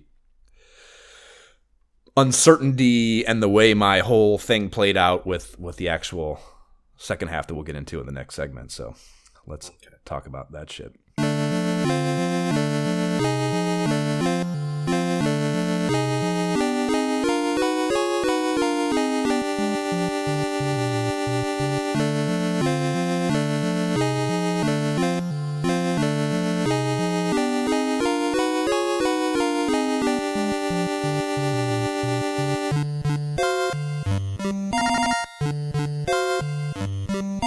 That is the Malroth battle theme, bringing us into our final questing segment of the SideQuest pod. And the area outside of Maidenhall, this is where we're talking about heading out of the initial area now into the rest of the lands that we'll have to journey across to get to our story point, for our stopping point rather. And the area immediately outside of Maidenhall is grassy plains. There is a mountain range impasse to your east that will funnel you south to a bridge you can cross if you think you're about it, like P, right at the jump. I know I am not, though, and I am a seasoned vet when it comes to this shit. So I'm not crossing any bridges because I know bridges mean harder enemies in Dragon Warrior games. So I was not done to do that. Heading west from the castle or north, you'll start to see Drakies, Iron Ants, Wild Mice, and the dreaded early math-wrecking, yes, Jay's favorite, Ghost Mice, as you pass through a forest running along a small marsh and some desert, which are really weird biomes to have right next to each other before reaching Leftwind. And there are slugs in that desert too, and that's not a smart choice on their part, so those are very dumb slugs. considering the arid nature of a desert.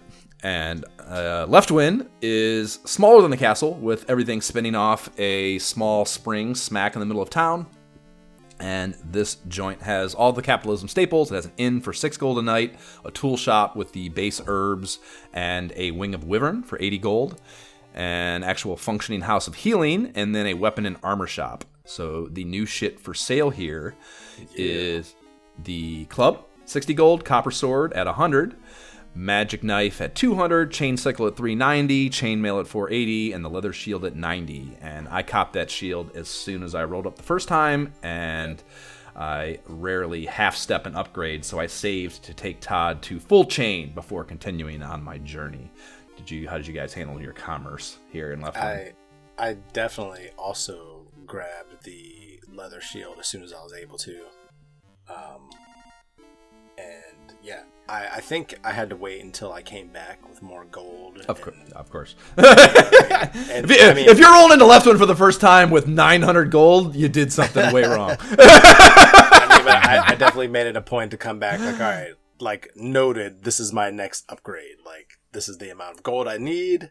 I will come back. Did you do any half step though? Did you like grab the magic knife, or did you just save for the big No, because I kind of knew since talking to the king that he says, you know, like his brother or the other guy is magic basically, and that I have no magic. So I was like, why would I grab this magic knife? Like that doesn't make any sense to me. So I'm gonna save. Logical, but there you go again, approaching these games like they're based in logic. But then also, I was just kind of like, well, I'm kind of kicking butt with my copper sword. Like I'm kind of just going to hold off. So I didn't even get the chain sickle. Like that was my last upgrade, like after everything else. So it just kind of worked out that way. I always go defense first too. Yeah. Jab, how do you handle this early game? I typically go defense first. That's a tradition I picked up playing Lord, Legend of the Red Dragon. So I always go defense first. But in this situation, I just want to point out that like when I see this is the first one, because is there a weapon shop in Maidenhall? No, there's not. So it's the first weapon shop you see, and yeah, I immediately start salivating, and I'm like, I want all the new toys. Yep. And fortunately for me, since I was probably like fucking level 7 or 8 by this time, like because I'm just turning my speed all the way up and just grinding, and then I slow it down to actually play the game, the quest parts. But I was able to just buy everything off rips: shield, chainmail, and sickle. Yeah, I was right. he has so money. It's a royal family. They've got money. Don't worry. Trust fund baby's got us. He can buy whatever he wants. Yeah. So I love that the House of Healing dude wraps up your exchange with him with, and hey, let's be careful out there. To me, there's nothing better than a medical professional moonlighting as a comedian. I love that tonality to a medical professional. They got to have a gallows humor. Right. Yeah. Hopefully a good one, in my opinion. I guess that's subjective, though. Townsfolk chatter otherwise. There is another dog here in town, and this one goes bow wow instead of woof woof. Yeah. Send us your comments on whatever these guys do. Which do you prefer, in your dog, bow wow or woof woof? Right. Wolf kind of guy. I am on the edge of my seat with anticipation as to what other variances could possibly be available to us later in the narrative. There's a woman on the west side of town. She says, I have heard that the heir of our good king has ventured forth to do battle with the evil sorcerer, Hargon. What? Thou art the one? Luck be with thee. So, I don't know, I guess maybe Todd trying to kick a little game there, like fucking telling her that, oh, yeah, that's me. Oh, you've heard of me. Cool. Yeah. Oh, you're in luck. You are meeting the cool-ass dude that you have a favorable opinion about. I've heard those stories. It is I. I sent something to the group chat about that, but like that was actually before I encountered that woman, and then I encountered her, and I was like, oh, cool. Like they actually like, you know, very. I guess this is the best point for me to put this into the podcast, but this game. You know, when we're kids, Josh, we don't like, you know, this is not why you're playing the game. I'm playing to get good and kill enemies faster and then like progress through the steps and whatnot. But they've built a little world here, And there's some story and some world building in here that is actually fairly impressive. That opening scene is literally like very dramatic, and like the way that the camera zooms and like sees like all the panning, you'll see, like, panning around demon. The castle. Yeah, I mean it's yeah, you'll see the demons like show up, and like the one on the top left is only there for a second, but like the implicit thing is like no, they're in and it's on. Oh well, Jab. I mean, I would not involve myself creatively with a storytelling venture that did not have a great deal of integrity to it. My name would not be on that script if it were not a story worth telling. So yeah, I mean, no question that there's some effort there. Right, just like Spiker. I wouldn't call myself creatively involved with Spiker. But that, that. There's also the point where there's that shrine at the north side of that. Here's how I would have described it as a child. I would have said there's like that shrine at like the north side of that water. But when somebody described it as an inland sea, I was like, oh, like the Mediterranean.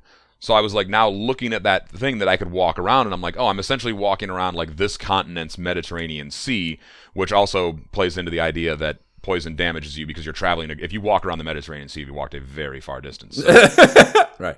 Yeah, there's some world building in this game that I really like. Well, we haven't gotten to it yet, and I want to hold off till I have my full stack of notes for it. But yes, I strongly agree.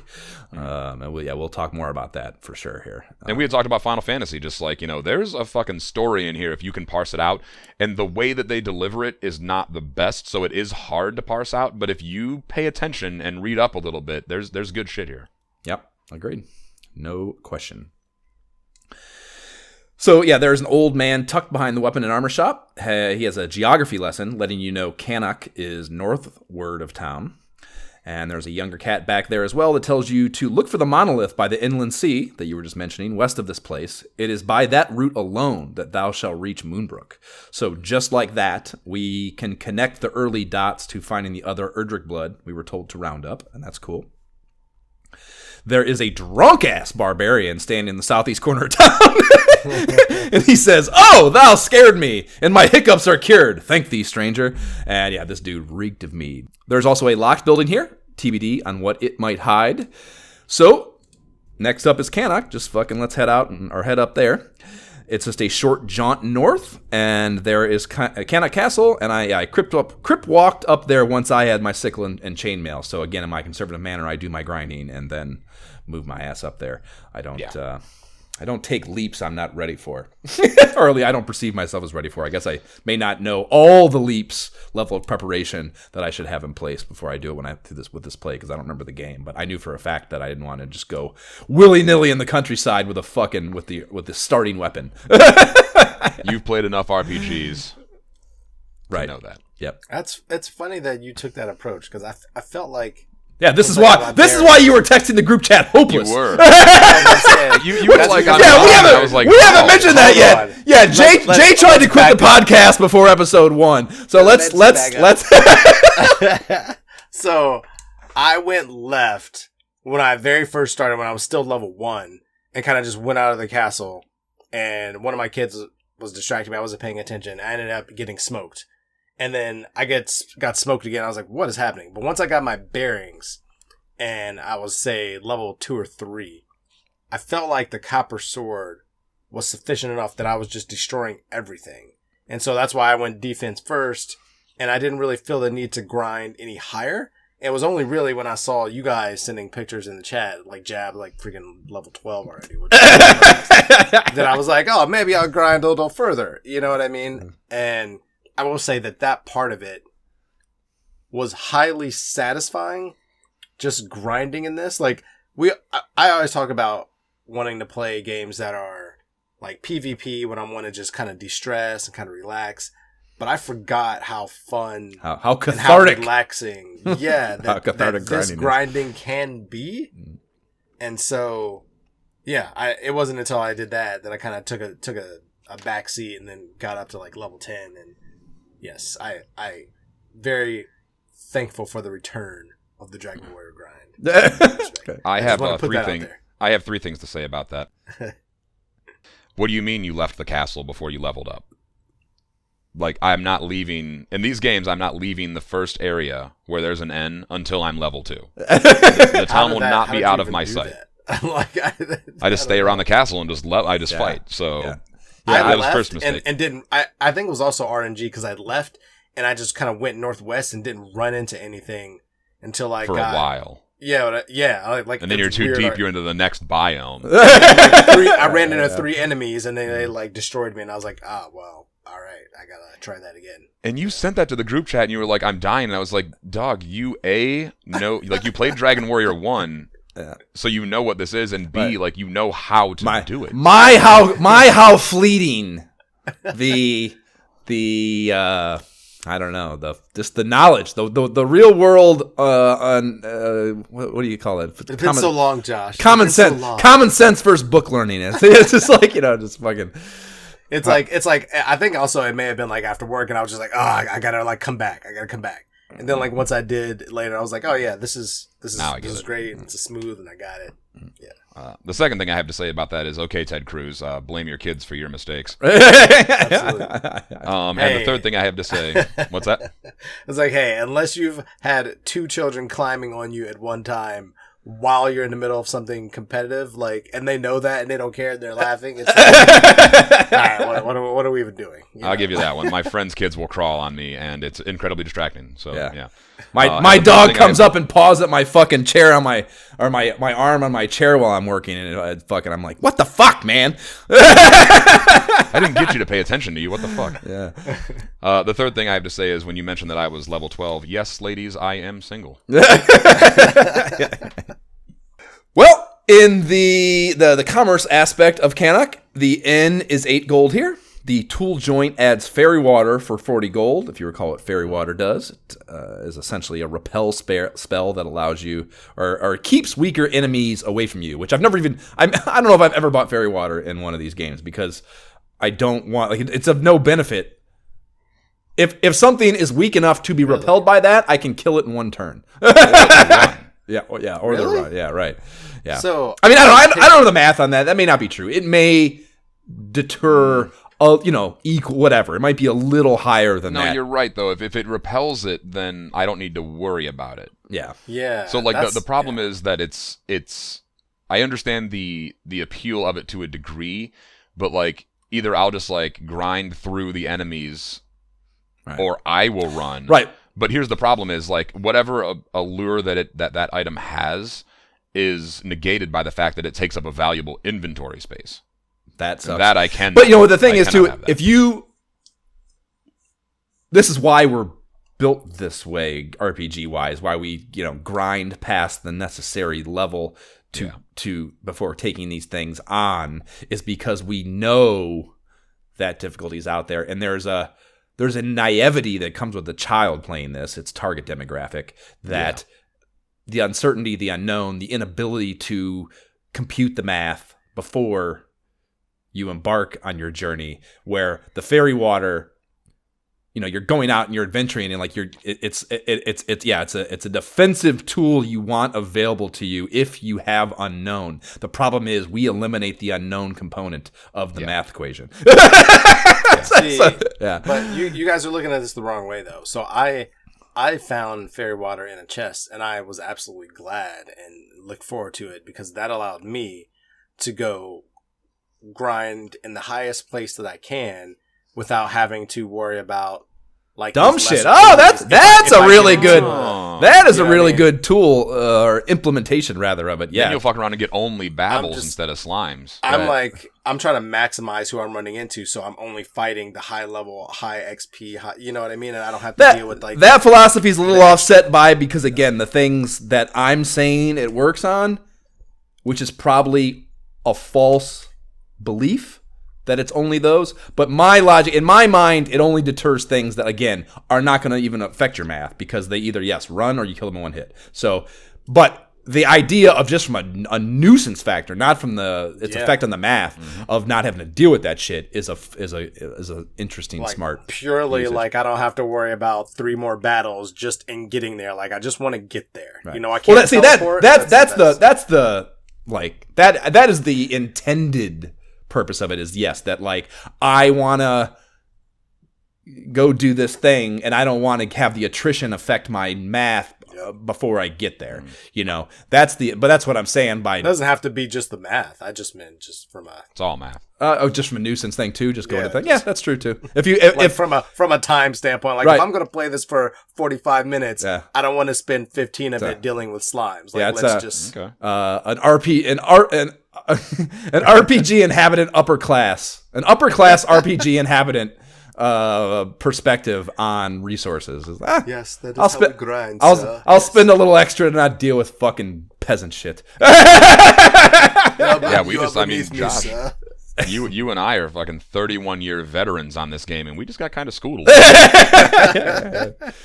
Again, well, yeah, we never made the claim that we've worked it all out. We just worked something out and then stick to that. we have a really, honestly, at the end of the day, we have a really good formula. Yeah, I believe in it. I believe in it, but it doesn't mean everything's right, you know. Right.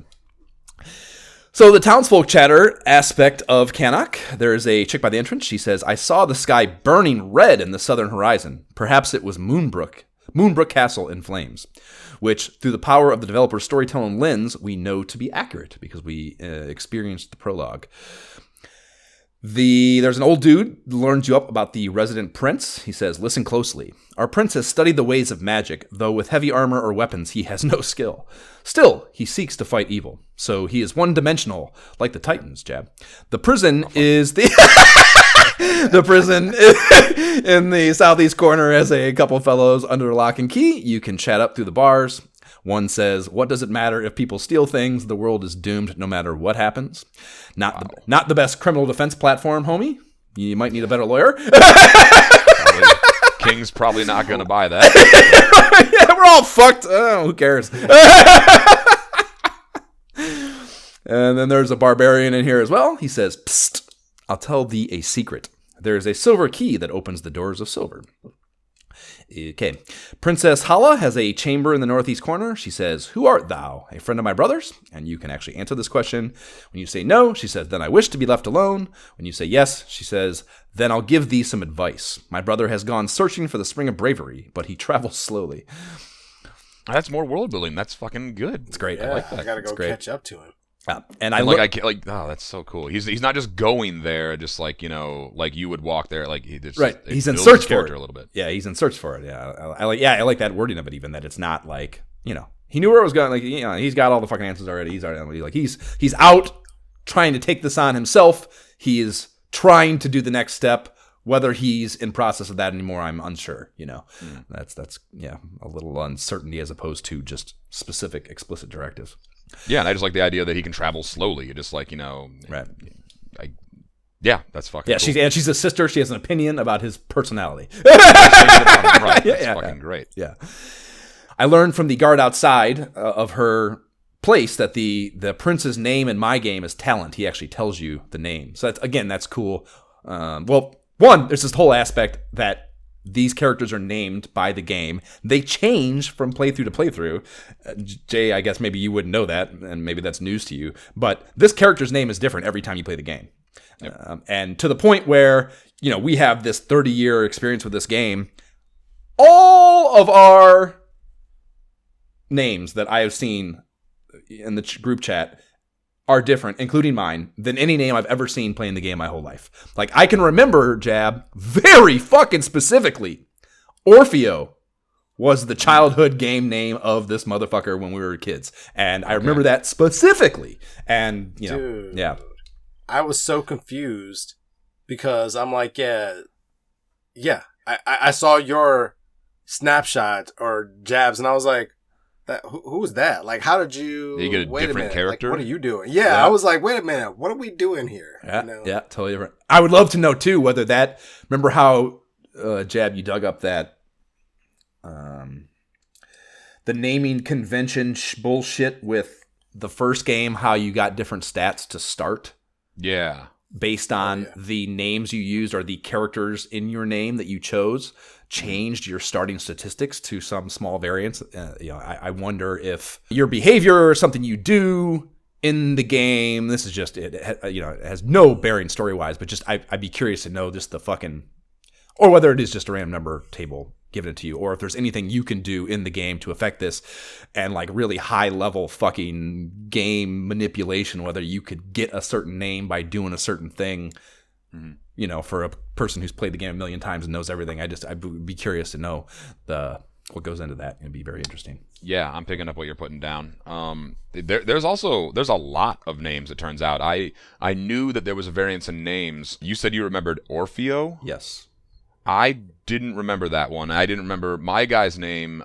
Should I say it? Yeah. Yes. Yeah. What's your guys' name? The Prince of Canuck in my game is Esgar. Yeah. Esgar. Definitely never seen that I didn't before. remember that one. I didn't remember the one you just said. Talent. I don't remember that. And what's the other one that we're working with here?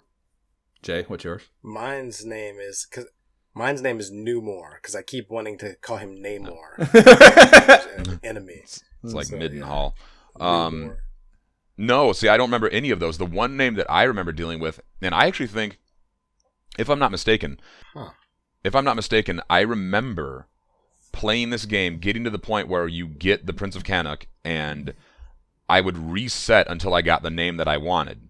That's great. Do you remember any other names, Josh? I remember having. Here's the thing. I can't remember. It's not an exact thing, but I remember. I think we.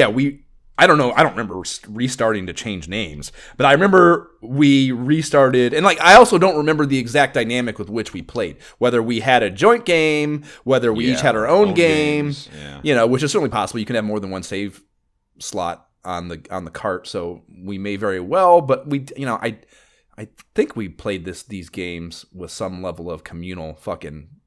Even if I might have been being a total prick about it, I think there was some level of joint tackling of it. So. Yeah, I'm curious. I wish I could remember exactly how it played out. But yeah, I do remember two of them. I can't remember what the other one was, but Orfeo sticks out in my mind. But there was another one, too, that I remembered from our childhood, too. And when you say it, if you can say it, I'm sure it will come back to me. Yeah, it was my favorite, and I would reset until I got this one. It's Bran. Bran, yes, for sure. I remember Bran, yeah. Yep, Bran, which is a fantastic name, short, like in theory, short for Brandon, which, like, you know, more world-building name that you're familiar with. But, yeah, great name. Even in Game of Thrones, there's a character named Bran, and I always thought that was a great name. So, I can't believe we. I feel like it's so far beyond.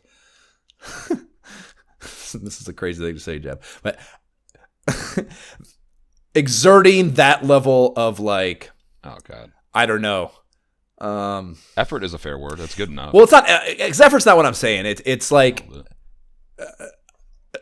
What I'm alluding here to is the defeated perspective that we might have had as kids in that household, and just a lack of control over things, and like the idea that we would have like even it's just a video game. You're sitting alone in your room. You have total control over total power. But like I don't know. I just feel like that's outside of our fucking mentalities to be like I don't like this name. I'm gonna take this really really stark step to make the thing the way I want it. I feel that's so far beyond our capabilities.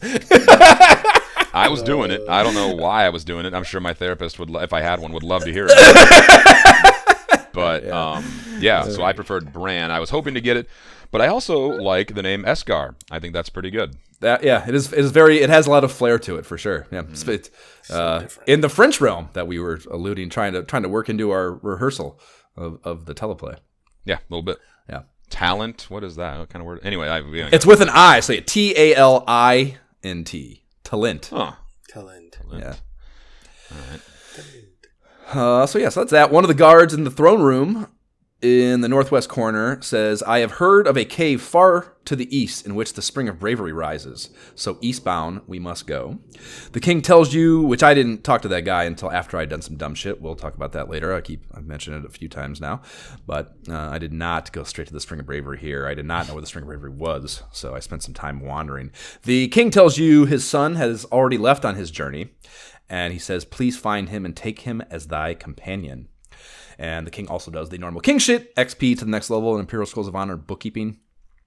A wooden locked door in the center that is in the castle. You can see an old dude hoarding a chest like Schmeagol on the other side of it. So that's kind of like the locked doors in the first castle or in Leftwind. I think there's one in both. Kind of, we're basically, I call it the Silver Key Tour in Final Fantasy, but we're gonna have one of those here too, where we see all these things that we could have gotten to, and we're gonna have to return once we develop our fucking whatever, which is cool. So this is, by the way, the king. I just want more world building here. I want to be clear about this. The king that you're talking to here he's your uncle. Correct. Right? Correct. He's got to be. Yeah. Correct. Yeah. Okay. I mean, that's cool right there. Boom. Yep. So now we're talking about quest POIs, and there are 3 of them out in the overworld map of the area of the game that we can get to before our stopping points. And the first one that you're probably going to encounter, because it's closest to the castles or the towns and shit, is the monolith that we talked about. And inside here, there are 2 guards. And yes, they will not, at least upon first visit. Again, I didn't fence test to whether it happens on second. But the first time you go here, if you don't have a companion, I guess, yet, it is possible to come here before you or after you have a companion, and this never occurs, I'm sure. But without a companion, they say they won't let you through to the whirlpool you can see behind them until you, yes, have a roll dog with you, telling you it's dangerous to tread some roads alone. And there's also an old man here with some kooky dialogue. He says, "Has thy travels taken thee to the monolith south of Maidenhall?" And if you say no, he says, "My brother must be there now. Will thou not go to him?" And if you say yes, he says, "Please say nothing of this." And I just wonder what kind of family drama these dudes have cooking, you know? Dude, Don't tell me sawing here. I owe him some money. right. This one actually helped me because I came here after I had gotten the companion when I was trying to figure out where to get the silver key, and so I was kind of like, where do I go? And since I had not been south of that Mount of Maidenhall yet, and he asked if I'd seen his brother. I said no, and he's like, "Will you go there now?" I was like, "All right, well, I guess I'll backtrack and go that way." Yeah. So obviously I went back there, and then they tell you like it's west further. But I kind of needed even though I trekked around, I kind of needed that direction. Like, where am I going? You know. And it's so funny too that like as an adult it's so different because like you can like read this, parse it, and like okay, take direction. But as a kid, kids are dumb, man. Kids can't do it. Kids can't. They don't even if they talk to them, they don't read it well. They don't fucking internalize it. They don't implement it into their planning. It's just there's so many like I don't know. It's so funny how playing it as an adult is so different. It's just this such is a why different I didn't like them as a kid. experience. They were strategy in quotation games, So I was like, no, because I got to sit and read. I don't want to read. I want to act and play and fight. Like that's what I want to do.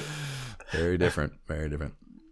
And yes, around here, enemy-wise, heading west, the enemy encounter is hitting uptick because yes, this is where you start finding the Babbles, the Magicians, and the Army Ants, which is a tough grouping early game. So there are 2 other POIs. One is the Lake Cave, which to me is the closest, nearest, most easily to find when just kind of bopping around these 2 ladder social centers, the Canuck and Leftwind. So this is where I went first. Wait, did you guys... You went to the Lake Cave first? Yes. Take it, Dude, guys. I didn't even know I didn't even know where that was or how to get there. See, that's where I was grinding. I was grinding on that little thing by it. So I found it just randomly, and I was like, "Oh, maybe it's in here." And I just fucking went in and like, wandered around, and like I was confused as to why I couldn't find fucking the guy at first because there's also water down here. Interesting. Oh yeah, good point. Yeah, I definitely went east and all that stuff first and all that like.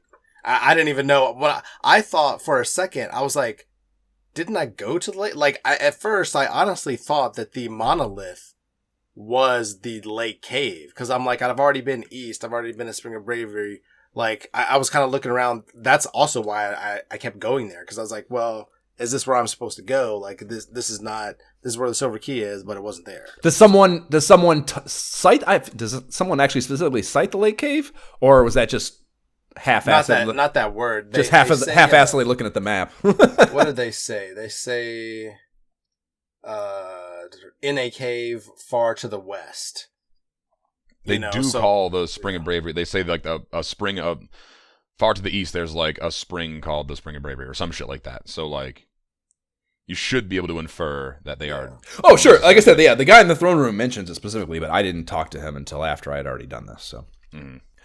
Okay, so I guess we'll We'll do it in the order that makes the most sense for you guys. Let's talk about the Spring of Bravery first. So yes, as the pack-in map indicates, it's on a peninsula far to the north or northeast of Cannock. In here is the really bitch-ass Iron Ant, Wild Mouse, Big Slug enemy set you find between Maidenhall and Leftwind. And it's worth pointing out, I think, and this is when I first thought of this, but the enemy offerings in given areas so far in the game are very easily identifiable in group sets. So like, there's an area on the overworld map, and then in the cave has it too, or in the spring cave too, dungeon, whatever. Like those are the enemies you find there. Like you don't ever. I guess what I'm saying is you don't ever see a big slug with a babble. You don't ever see a magician with a wild mouse. It's always these subsets that stick together in packs, tribal, if you will. Which is interesting, I think. Probably not even any sort of story deliberate thing. It's just like this how this is an area. These enemies are here. But I did take note of that.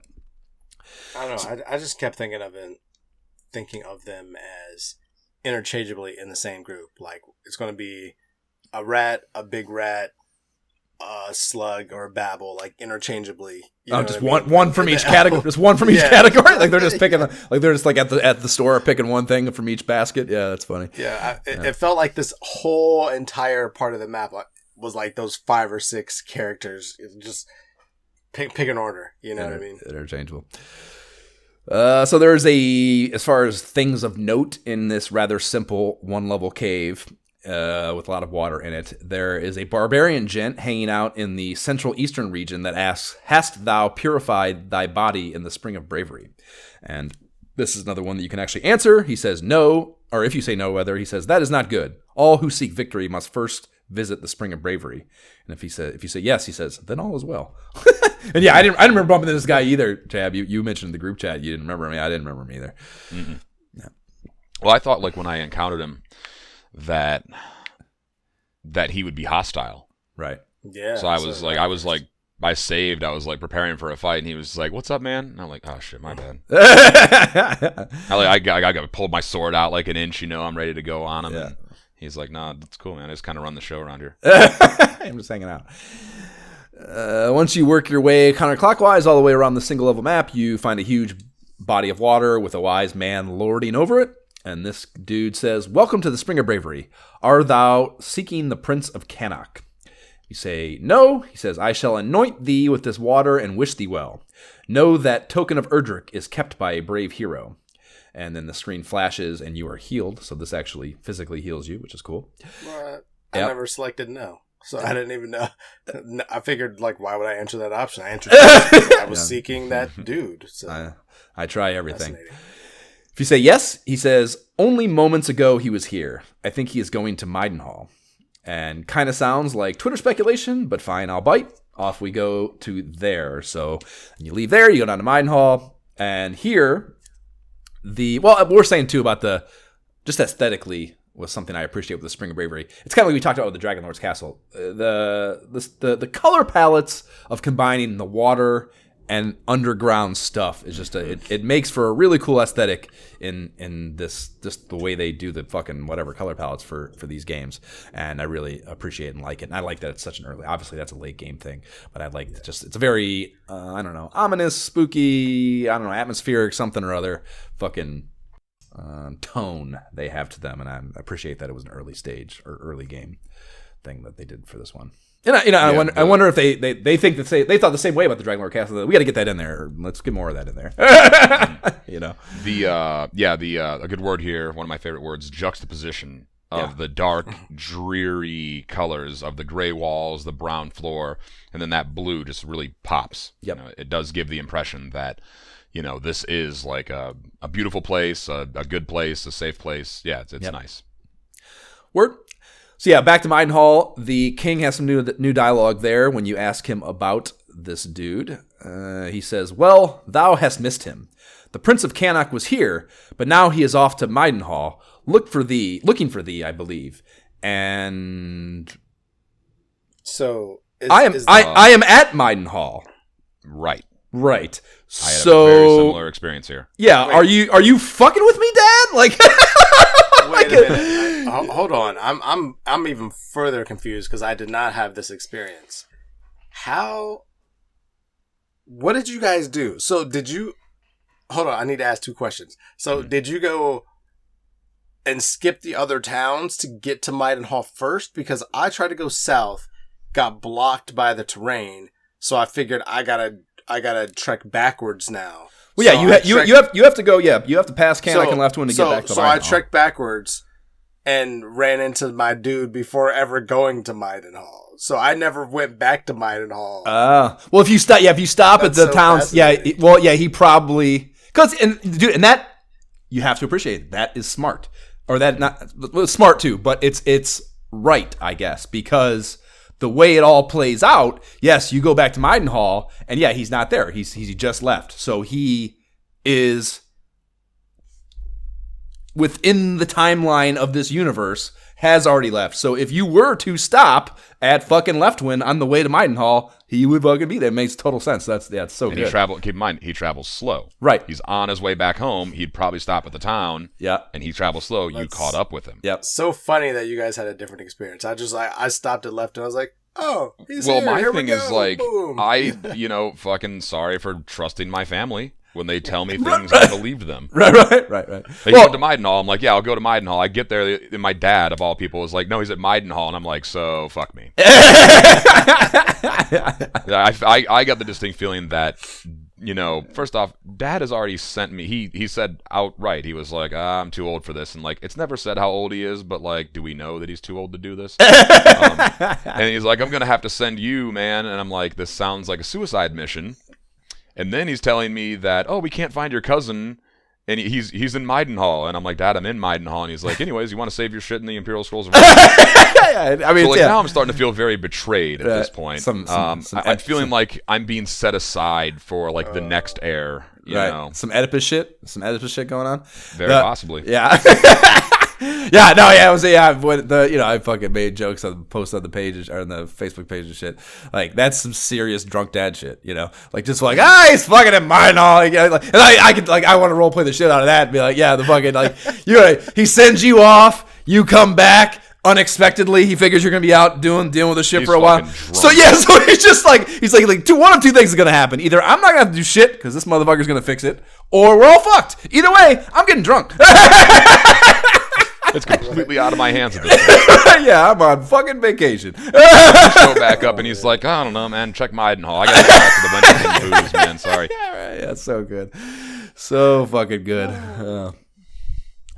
Like that's that's one of those things. It's just a translation thing. Is it deliberate? Do they want it to be kind of? I wonder if it's just like a typo. Well, that's what I mean. Is it just a clerical fuck up, or is it Simon's Questy, and that they're trying to like throw you off the trail, but just like give you somewhat less than credible information. You know what I mean? Just like what is the actual impetus behind that being there? Is it deliberate? Is it not? I just so curious to know. Either way, I mean, it just like the nice thing that it does is it allows for you to fill in the gap with some sort of fun role play. Yep. Maybe your dad's hammered drunk and he's just like, yeah, it's at Maidenhall. And also what it does is, gives you it doesn't tell you your next step. You have to come up with your next step. You're not, you were given a step, couple steps, few steps. You went down a trail, it went cold. That's, I don't know. That's high level fucking shit, man. That's not, You don't see that in a Nintendo RPG. Right. But this is so weird to me. I don't understand how you guys skip the town before because I am level 10. I don't have to fucking stop at Leftwind on the way to Maidenhall. Right. I'm fucking kicking ass and taking names on the way to Maidenhall. That's why. Yeah. I guess I always step back in to see let me just double check and see if there's anything as if things are updating and this is a real time game. Like, what was it? What else was I going to buy? Like, do I have more gold to buy something new now? Like, I had already decked myself out equipment wise before I even set on this quest. There's no reason whatsoever for me to stop at fucking. And if I haven't bought something at a place like that, like I have made a mental note that will remain with me for 31 years. How much it costs? What I need to get there and how much it costs. Yep. So I'll get there when I get there. See, you carry too much baggage in. I came in pure. I did the game I think as intended, and I landed where the person was. Like, oh, look at that! I stopped here. Wow. I just happened to need to stop here to top off my strength and health pool. And here you are. Jay, I can't help that I'm a fucking family-oriented individual that wanted to stop home and say hi to my dad while I'm out of my fucking journey. Okay, I just wanted to spend a little. But you're going out of the way. You're skipping. I'm willing to go the extra mile for my family, Jay. Okay, sure. We'll move on. Yeah. So yeah, I came out of there, and then if you don't know where to go, it's like, okay, well, fuck, I guess I'll just try the other places. So next stop is Left Win, and he is at the inn there, and I love how this is too. There's no fanfare to it. There's no nothing. He's just hanging out in the room at the inn, and you walk up to the inn, and he's fucking in there. You walk up to him, you talk to him, and he says, "Hail, friend! I am Prince Talent of Cannock," or Escargot over there for Jay, or fucking no, Escargot was Newmore for me. Escar. Escar. Is it? Oh, Jay. I thought that was Jess. Close. Anyways, so whatever his name is. Art thou my cousin from Maidenhall? Ah, it is as I guessed. I have been seeking thee so that together we may oppose Hargon. Come, let us go forth. And he joins your party, and now you can see him there behind you. Now you have a little string of dudes, which So awesome.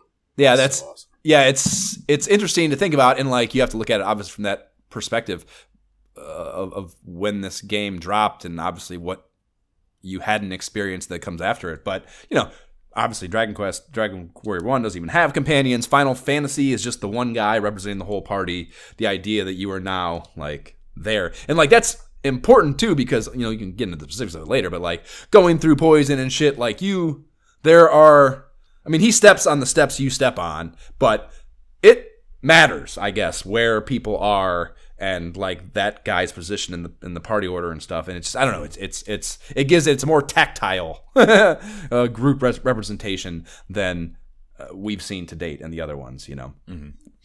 which is cool.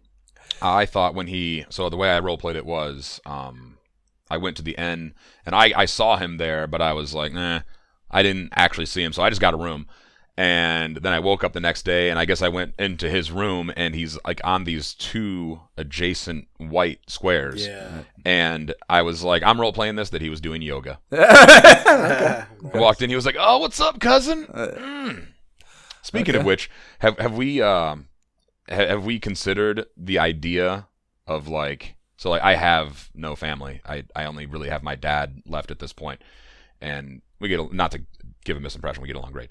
But as far as like cousins and shit go, one exists, but like, can you imagine if somebody just your dad, for instance, came to you and was like, hey man, you got to save the world, and you're gonna have to go find cousin Curtis Whatever to do that, and like, whatever the fuck he's up to. I haven't talked to Curtis, and let me check my notes real quick. 32 years. This will be fun. Yeah. There's a whole lot of potential family drama there, and you don't know what he's been taught about your side of the family. You don't know what and he didn't recognize you, so you guys obviously haven't seen each other in a while. Right? Yeah, and there can be whole layers of things. Yeah, there's like Ted is my dad's half brother, and my dad did a bunch of dickhead fucked up shit when he was younger, and they have different moms anyways, but the same dad, but they think about their dad in different ways. So the relationship. But like your dad's dad was like not his dad; it was his stepdad. No, they had the same father, different moms. But they did not. But real biological father was not referred to as dad. That. Yes, yeah, absolutely, yes.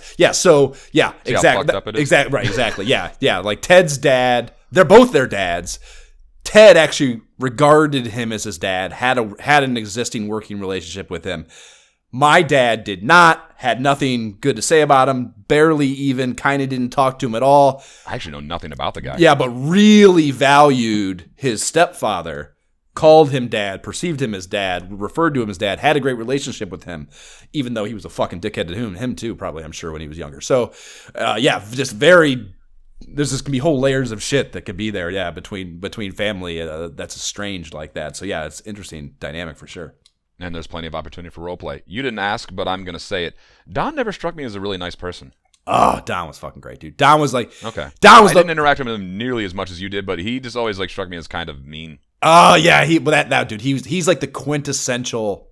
He was the quintessential hard ass on the surface, but just great, warmest dude ever underneath if you took the time, you know. Like I have this really stark memory, man, of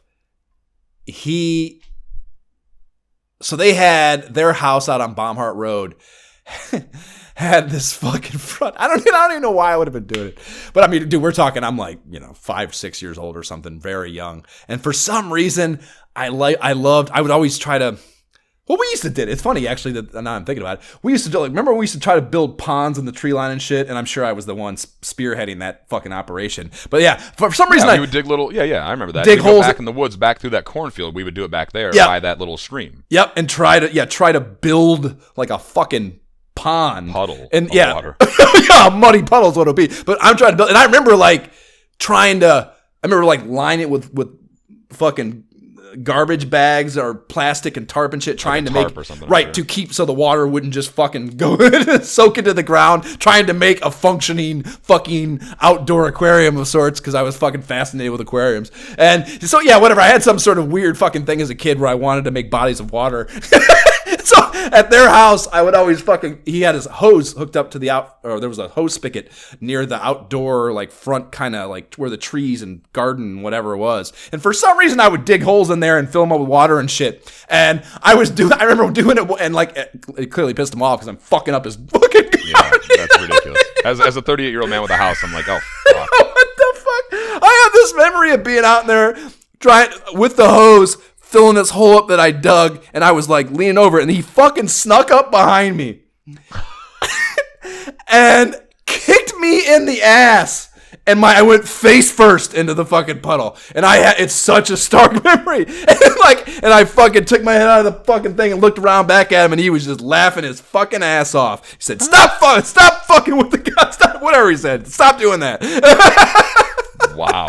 So good. That's wild. But if you even want to call that negative, that's the only negative memory I have. He's a fucking awesome dude. Okay. Great. Taught me how to fucking great with carpentry and shit. Had cut his finger off. You recall that? He was missing a finger. I vividly remember. Yeah, he was missing, I think, this ring finger. I think he had to wear his wedding ring on a different finger, maybe. Either way, he was missing a finger just right at the knuckle because he had cut it off, fucking sawing shit up. And I remember it being like swollen at the end. Like it wasn't just like you just like remove that part of your finger, it stays the same. Like that finger was like permanently damaged and swollen. Well, it was like it had like 4 little, I don't know, who knows what to call that, but yeah, I don't know if I'd say it was like bigger. It didn't swell up, but it had like a weird end to it. It was not just a straight line. But anyways, my point being, despite that fact, he was actually very good with carpentry in his hands. Oh, I'm sure he sounds great, Josh. Yeah, he taught me a lot of shit about that. Anyways, I realized very, very briefly, just to finish this up, because this is like I'm realizing now this podcast is also like a sort of a familial history. So like, we might as well throw it in here.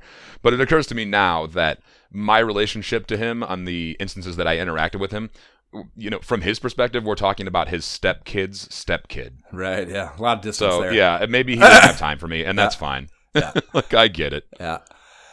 Yeah, he's a good dude, though.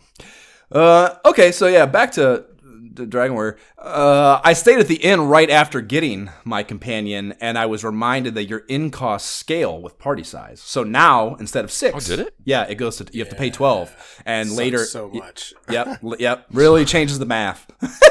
16. Well, here's the other...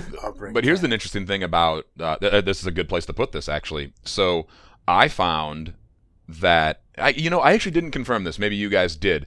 But the information displayed on screen after a battle does not change. So if you fought I'm making shit up here, wild mouse, and it's worth 5 experience points with just the main character, once you get the Prince of Cannock, it's still 5 experience points. Now, do both of them does it get divvied? Yeah, does it get divvied? There's no fucking way they're splitting this and rounding up. No, they're not doing that. So it's got to be both people get 5. Maybe. I don't know. To be honest with you, I stopped right at getting him, so I have not even done a battle with him yet. So, oh wow, okay. I'm unsure, but I'll be curious to know that for sure. Yeah, I got the game here. I can run. In Final Fantasy, it splits. Wait, remember? So you had the but key it splits already on before screen though. Like, what I mean is, if you have one character in Final Fantasy and you fight a battle that would otherwise get you 100 experience points, if you have one character, then he gets 100 experience points, and it says it on screen. Tells you 50 now. Right. Okay, yeah. If you have 4 characters, then you get 25. So I'm actually playing right now. Except I'm playing at mega speed. Okay, where would you say, Jay? Because you got the silver key first somehow? Is he locked behind a door? No. No, I'm just saying, like, it took me a while to figure out and find the silver key. So, oh yeah, like you said you stopped playing immediately after getting. Oh yeah. Sorry, yes. Yep, correct. Yeah, I had the silver key first. Sorry. Gotcha. With the in scaling thing, I thought about that, the economics component of it, and like I only see one room at this joint, so this is bullshit. I'm not getting 2 rooms. I know that for a fact. But then I then realized, thinking a little more about it, I guess an inn stay in medieval times might include sustenance as well, not just lodging. So the resources expended for your stay might double, which makes sense. So I just ran a test. Everybody got the stated amount on screen. Okay, copy. So it's like I got 40 experience points, but actually 80 were doled out. Nice. Okay. Word. Okay. So I didn't have them yet, but you guys did. So then I guess maybe Jay talked to me about what your next steps might have been and how that problem solving might have gone. Yeah, so I'm happy that I finally got this dude here. I'm looking at like what gear I got to get for him because I still don't have the silver key, so I can't unlock any of these doors. So I'm already planning like, okay, I got him. I've already been told he's the magic guy. He's got spells, so I got to give him the magic knife. I do that, and I immediately think about kind of gearing him out, so I go back to Canik to do that. And then it's like, okay, so where's the key? Like they did say that it was someplace to the west. So I'm like, all right, well, I got to go to the west. So again, I'm going back to that freaking monolith because I'm like, that's the closest thing to the west. Like it's a cave. Like in my mind, I'm thinking cave monolith. Like I'm not separating the two yet. I'm thinking of them in the same way. So I go back in there, and that's when the guy is like, "Hey, have you met my brother yet? South of Maidenhall?" I say no. He's like, well, can you go there now? So I'm like, fine. So me and the guy, me and my partner trekked back. So I mean, that's good because let me get used to like using him battles along the way and all that. So we go back down there, hit the monolith. Yeah, stop it. I love the idea of the component of like, okay, you find this dude. Like there's an exploratory period where these two adventurers find each other. Like, is this motherfucker competent? Is he gonna take me into some bullshit? Does he know what he's doing? And like the first thing you do after you find him is take him on this wild goose chase to nowhere. You give him his own wild mouse to kill, just like kind of watching him. Like, okay, kill it. Yeah. How you doing? Dude. Yeah. I love the idea. That's a fun role play. Yeah. So, I mean, I had no choice but to go freaking south. And that's when I finally, like, went across that bridge to go south of Maidenhall. And, of course, you go down there, and the dude's brother in the monolith down there is just like, in a cave west of Canik's walls is a silver key. I'm like, I was just there, so clearly I didn't go west enough. Uh-huh. So then I trekked back west again. And realize, all right, I can't be that peninsula, which is the Moonbrook. Like, I in my mind, it wasn't Moonbrook Peninsula. It was just like a peninsula. I'm like, all right, so I'm not going far enough. I got to keep going. So that's when I finally went. I'm glad you did that, or we would have totally glossed over that guy's story point. Because I didn't go there, so. I didn't go either. Yeah, I love that. There's nothing else really there except him telling you that. But it was like, that's why I was saying, like, when I look at the map, it feels like I've seen so much of that whole area now, just kind of going back and forth. Like, nope, yep, no, all right, now go for and if you could put the developer, this like the story producer of this game, in a room listening to someone talk about his game, if he could hear that, he could probably masturbate to it, because that's exactly what they want you to do. They want you to just be going, crisscrossing back and forth, Like, yes, you go a little bit west, okay, you find the monolith. That guy, someone at the monolith tells you to go east, and you're like, fuck, okay. And you just blindly do it because I'm playing an RPG, and there's going to be no autonomy in this video game, as far as like the unseasoned approach to a game like this is going to be like, okay, I'm going to listen to these motherfuckers. They're telling me the truth, and they're directing me exactly where I should go, so I'm going to do it. As opposed to like maybe talk to the guy at the monolith and like because you were a person in real life, like if I'm out doing fucking running errands and I'm like whatever, you go somewhere and you're like, oh fuck, they didn't have one of the things I wanted, but my plan was originally to go somewhere over to the east, and get that thing done, but now I get this new objective because of something that happened at the one over here. Logically, I would just go, just bop over and go do that because I'm closer to it now. You know what I mean? Yeah. Before going all the way. But like, if you don't know better, you just stick to that original plan you had, and you're fucking going inefficient, fucking whatever. It's probably not the best analogy, but that's a funny thing about. But you know what though? I actually like that it happened that way because it feels like it's less daunting. Because I look at the map and it looks so big already. Like the fact that we're kind of covering that northeastern section, I'm like, okay, I feel better that I've kind of been all over freaking through the. Not that I haven't explored every nook and cranny, but at least I've functionally been everywhere here, right. Which makes me feel less like I'm going to get lost in this overwhelmed place. Yeah, exactly. Now, you mentioned in the group chat, and like you do actually, you cover a good amount of the map pretty quickly in this game. Some of the northern continent, northern half of the continents, or northern continents, Okay, well, yeah, so he tells you to go west, so that's where you go, and yes, it is just beyond where I was talking about grinding, and basically the northwest corner of the map there, and it's on a little island with a moat around it. And it's got like a 2-bridge deal over the moat to kind of draw your eye to it when you're wandering the countryside. Gives it some extra significance, I feel.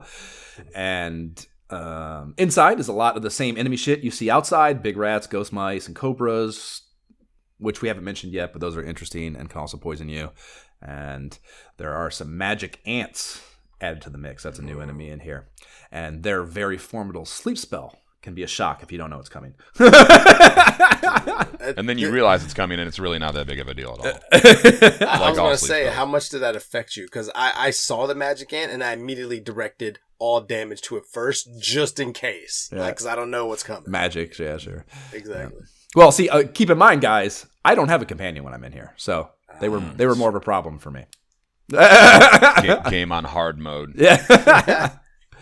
Don't they tell you to not come here? Like, do people tell you, like, bring a companion before you go to do this? Like, why did you come here without a companion when they tell you don't go alone? Like, it is a daunting task. Like, I didn't know this was the lake cave. I didn't know, or the whatever, because it's actually, it's called the Silver Key Cave, by the way, on the map, not the whatever. But yeah, like I thought this was the Spring of Bravery. I'm like, they fully told you, like, all right, like, I made sure to, like, there's not a fucking navigation sign out front telling me what the fuck it is and who I need to have to go in. It's just a fucking cave in the fucking countryside. Like, oh, maybe this is where I need to go. And when you're the Prince of Maidenhall walking around at level 11, I don't really have to ask for permission. Right, yeah. Go where I want. Do what I want.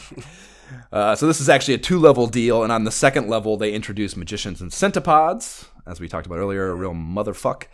And the fireball spell can be a real rim wrecker with just a fighter, too, speaking of going solo and how problematic this enemy set can be. So it's mostly, as far as the layout of this place, it's a lot of run-around bullshit down here, just trying to distract you from the most linear run to the end of the level 2 where you can count the silver key, like the furthest most point is where you want to go from the stairwell on level 2, and all the little offshoots are just shit to distract you, basically, with nothing of real purpose or consequence being in them other than just seeing things, so not a lot of wrong ways you can go, basically. And so as far as the way this went for me, I died down here after getting the key, and that probably wouldn't have happened if I hadn't been mapping every nook and cranny, but all the attrition left me without any herbs, and on my way out, I bumped into 3 magicians, and it was fucking lights out. That's it for you. Yeah. So I actually did have the die thing happen to me, which, is a rare occurrence perhaps for a save state place. I mean, like I said, I'm playing it where I'm going to let it happen no matter what. But either way, when I died, I thought I was totally fucked. Like, I was like, fuck, I gotta do that all over. I'm gonna have half my shit. I'm fucked. But when I woke up at Cannock, that's actually worth saying too. I woke up at Cannock So it's actually you go back to wherever you last saved, not just one certain point, which is a big difference, obviously, because you have multiple save points in this game, as opposed to the first game where you just had the one.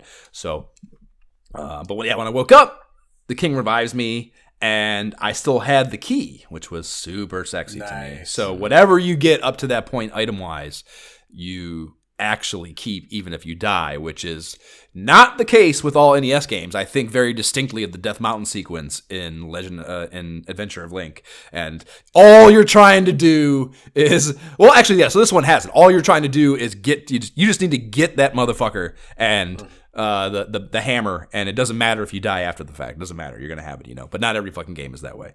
So nice. That's a nice thing.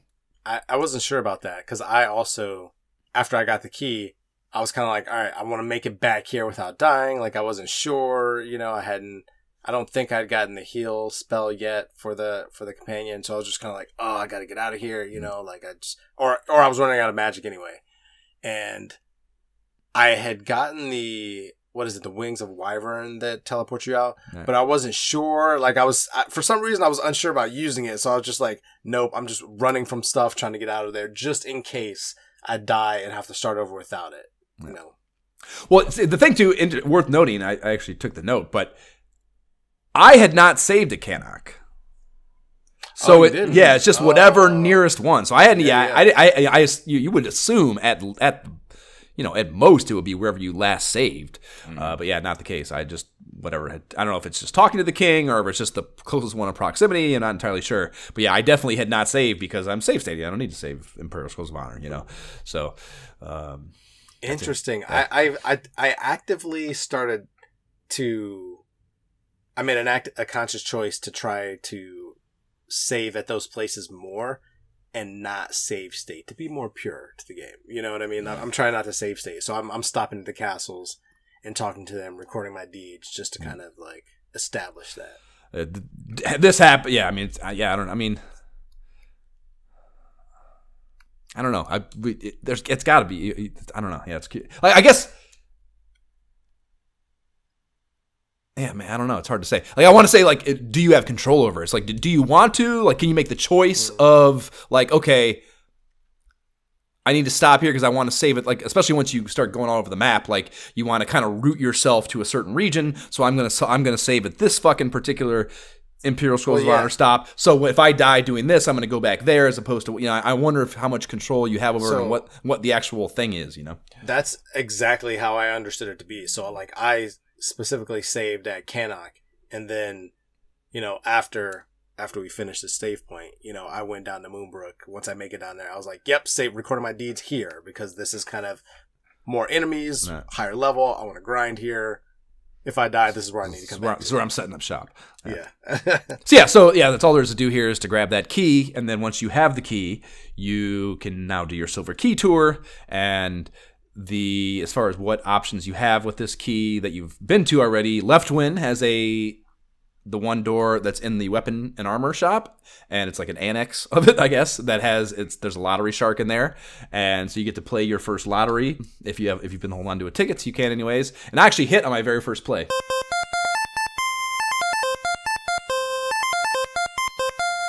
I hit all hearts. Yeah, I hit all hearts on my very first play. Damn. And that gets you a medical herb. So I also hit all hearts, but on my third lottery ticket. Yeah. First play, that's how they get you. Yeah, right. Just give this one. It's just a fucking herb. It's worth 24 gold. Who cares? Yeah. Not even 16. Unless they'll scale too. Yeah. No. Yeah. So that option is open to you, and it's not listed. Do you remember? I don't know. Should we even talk about it now, Jab? I remember a whole fucking thing with the lottery tickets, dude. You and I playing as kids. There's a whole because you're trying the one prize seems really attractive. Oh yeah, let's not talk about it. Let's just let that happen naturally. Okay, yeah. Okay, so Maidenhall has a door that takes you to the subterranean prison with a couple of locked prisoners. The guard down here tells you that royalty shouldn't be putzing around in such nefarious places. And there is a barbarian in one of them that you can get to. And he says, dost thou have the jailer's key? And if you say no, he says, be gone with thee. You are fucking useless to me. Fuck off. Yeah. Well then, fuck off. And then yes, if you say yes, he says, open this and I shall give thee some good news. And it's like, I fucking bet a fucking toothbrush shiv, most likely. You walk in, you hear scraping on the floor. He's like, oh, hey, do you have the key? Like, no, I don't. And in the other one, there is a House of Healing rabbi behind another golden door, and then some zappy hazard tiles, and a jail door. So this dude must be a real fucking problem. All kind of stuff,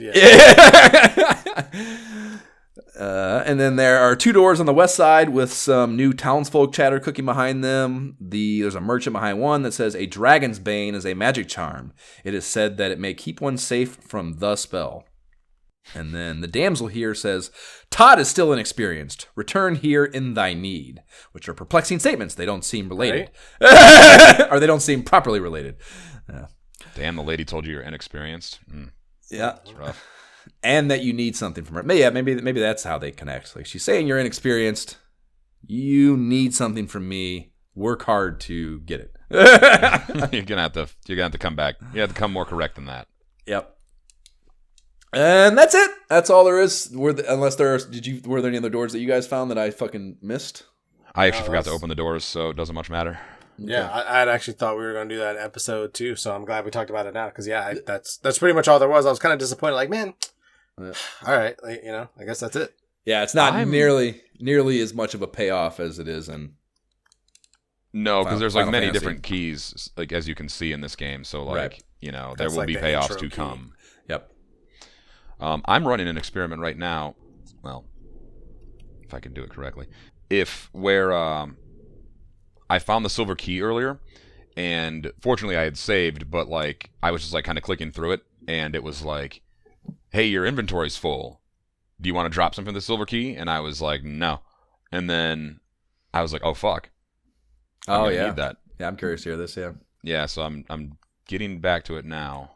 It's actually very hard to do when you're running at this speed. Yeah, going through the caves. It's actually somehow more difficult than just playing regular. Just running into fucking walls. And using antidotes on cobras and shit. Yeah, fucking fucking And- a serious meth kick just bouncing off the fucking walls. We didn't talk about it, but the fucking encounter rate in this game is much higher than it used to be.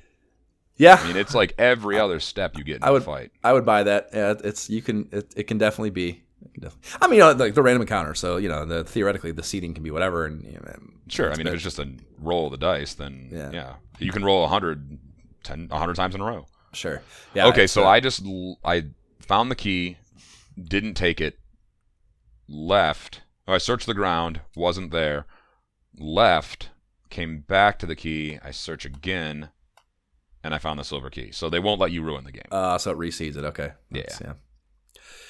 Interesting. But you do have to go through the fucking rigmarole of going through the cave again. Yes, absolutely. Because it's not that you said you tried to open it or tried to get it again, and it's not there, right? Yeah, so the chest is gone once you choose not to accept it. And then I search the ground thinking maybe it's just still there but not represented. And nothing. There. And then you come back and then it's there, yeah. So okay, cool. So they do penalize you for stupidity. That's good. Ooh, big news on the D&D front, Josh. Oh yeah, while we're sitting here, while we're Yep, it's good news too. One step closer. Okay. Exciting. And this one actually, I'll tell you later, but this one will actually probably incentivize me to move my ass. Okay, dynamite. Okay, well that is our stopping point for this ep. Congratulations, gentlemen. This is the first step in a long journey. Jay, talk to us about your expectations about what are next steps. What are we going to be doing next? I mean, looking for the next key, because there's clearly the jailer's key, those brown doors we would find everywhere, brown, gold, whatever color that was. I think exploring Moonbrook, that peninsula, that whole world is next. I mean, that's kind of the next stopping point and figuring out where to go from there. You got a cousin over there too. Yeah. Supposedly. Princess. Or once was. Maybe not anymore. We'll see. And if we're doing Royal Dynasty shit, I mean, this is a potential mate. Oh my gosh. It's not Game of Thrones. Yeah. No, it's real. It's real life. I mean, all royal families did that shit. And actually, you can have a baby with your cousin, and the genetic risk to the baby is very similar to the risk of a woman having a child after 40. So there's enough genetic diversity between you and your cousin that you can have one relatively safely. By the time it's second cousin, it's just like a stranger. Good to know. The Jab, I'm very much looking forward to the flowchart. Jay's experience of the flowchart for this last companion. I look forward to hearing. At a certain point, I just kind of knew how the whole thing worked. So, like, I didn't have to, like, think about it much. But I don't know if the game, like, gives you the necessary... breadcrumbs, right? Yeah, and it must, you know. I'm trusting that right. They didn't write a complete shit game. But I'm interested to see how those breadcrumbs play out. Yeah, for sure. Yeah, that's mine. So that'll be fun. I'll be looking And there's forward... a mechanic coming up, too, that's going to be fun for Jay, I think. And maybe, I mean, I guess it's kind of obvious. So maybe not, but... Yeah, there's stuff. This is a hell of a game. I'm excited. Yep. Okay, so yeah, we'll be probably doing, I don't think Jay's entirely wrong about his expectations, so we'll be doing some of that stuff, maybe some other stuff, between now and the next time we record on this side quest. So let's talk status updates and get the fuck out of here. Jay, how did Gentle Ma wrap up, number-wise? Gentle Ma, pretty strong, rolling in at 36 strength, 28 agility, 45 hit points. Maximum HP is 60. 0 magic, obviously. 0 magic power. Attack power is at 51, still rolling with the chain sickle thing. And then defense power of 43 with the chain mail. Or actually, no, I just bought full plate, so I guess that's a little I was going to say, that's not right. Because our stats are identical. Yeah. So, yeah, you're definitely... What level are you guys? Just grab that like just now. Level 10. 11. 10? Okay. 10. I am level 10. Yep. Yeah. Mine, Jab, strength 44, so I'm much stronger than you guys. Agility 33, max hit points 63. And I'm at level 12, so in 2 levels I've only gained 3 hit points. That's kind of not my favorite. Pretty, especially for the melee character. That's actually... Yeah, that's what... So I'm wondering... Oh, I guess we'll just have to wait to see how it plays out, because we're certainly not fucking... we're not incrementally recording our fucking progressions. So, yeah, because, I mean, the fact that we have... When I hear that we have the exact same HP, Jay and I at level 10, I'm curious, is it totally locked into that, or do we just happen to luck into the same thing? I bet you it's locked. It's locked with only 3 more for the next 2 levels? I swear, I don't know. I mean, probably the next level I get will be like 12 hit points. That seems like there's a lot of conjecture in that perspective, but okay. There's a lot. Attack power 74 and defense power 45. I've got, again, the Prince of Maidenhall doesn't fuck around. Broadsword, full plate, leather shield. Nice. What's your XP at? 7,345. Almost twice as much, fucker. Yeah, I'm like 3,700. Yeah, Jay, you do have the speed up option for yours, right? You can change the timing. I probably do too. If you guys are grinding without that, you're a fucking idiot. You have more time than I do. Well, he doesn't know what he's doing either. You can't really do that if you don't know what you're doing. You don't require. You could put your kids on that job. Jay. I'm already annoyed that like I have the speech or the words set to go fast.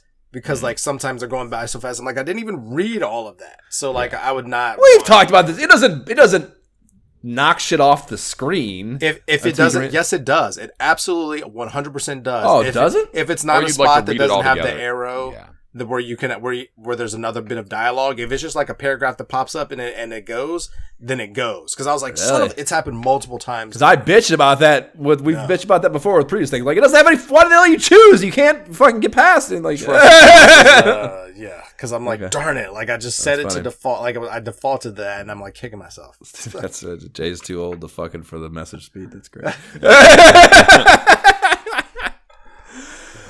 Okay, well. Subscribe to the pod. Yeah, here we go. Subscribe to the pod on the platform provided whatever dumbass company that shows up your pottery. Please rate and leave positive shit for the pod on whatever platform you listen Two, if you enjoy our nonsense, the website is nyehentertainment.com/ISOHpod. You can email us directly at isohpodcast@gmail.com. You can follow the pod and banter with us on the Facebook page about our quest on Instagram and subreddit, and talk shit to us about our gameplay videos on the YouTube. Links to all that shit will be in the show notes.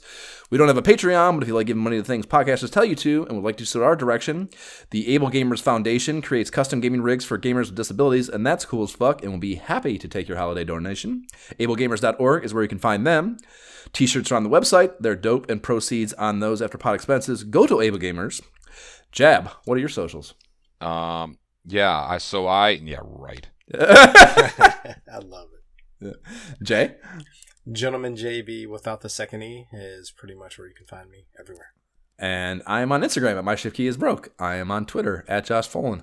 Got a Buffalo Bills hype video humming right now because it's fucking game day, bitches! Go Bills! Okay, bye. Bye.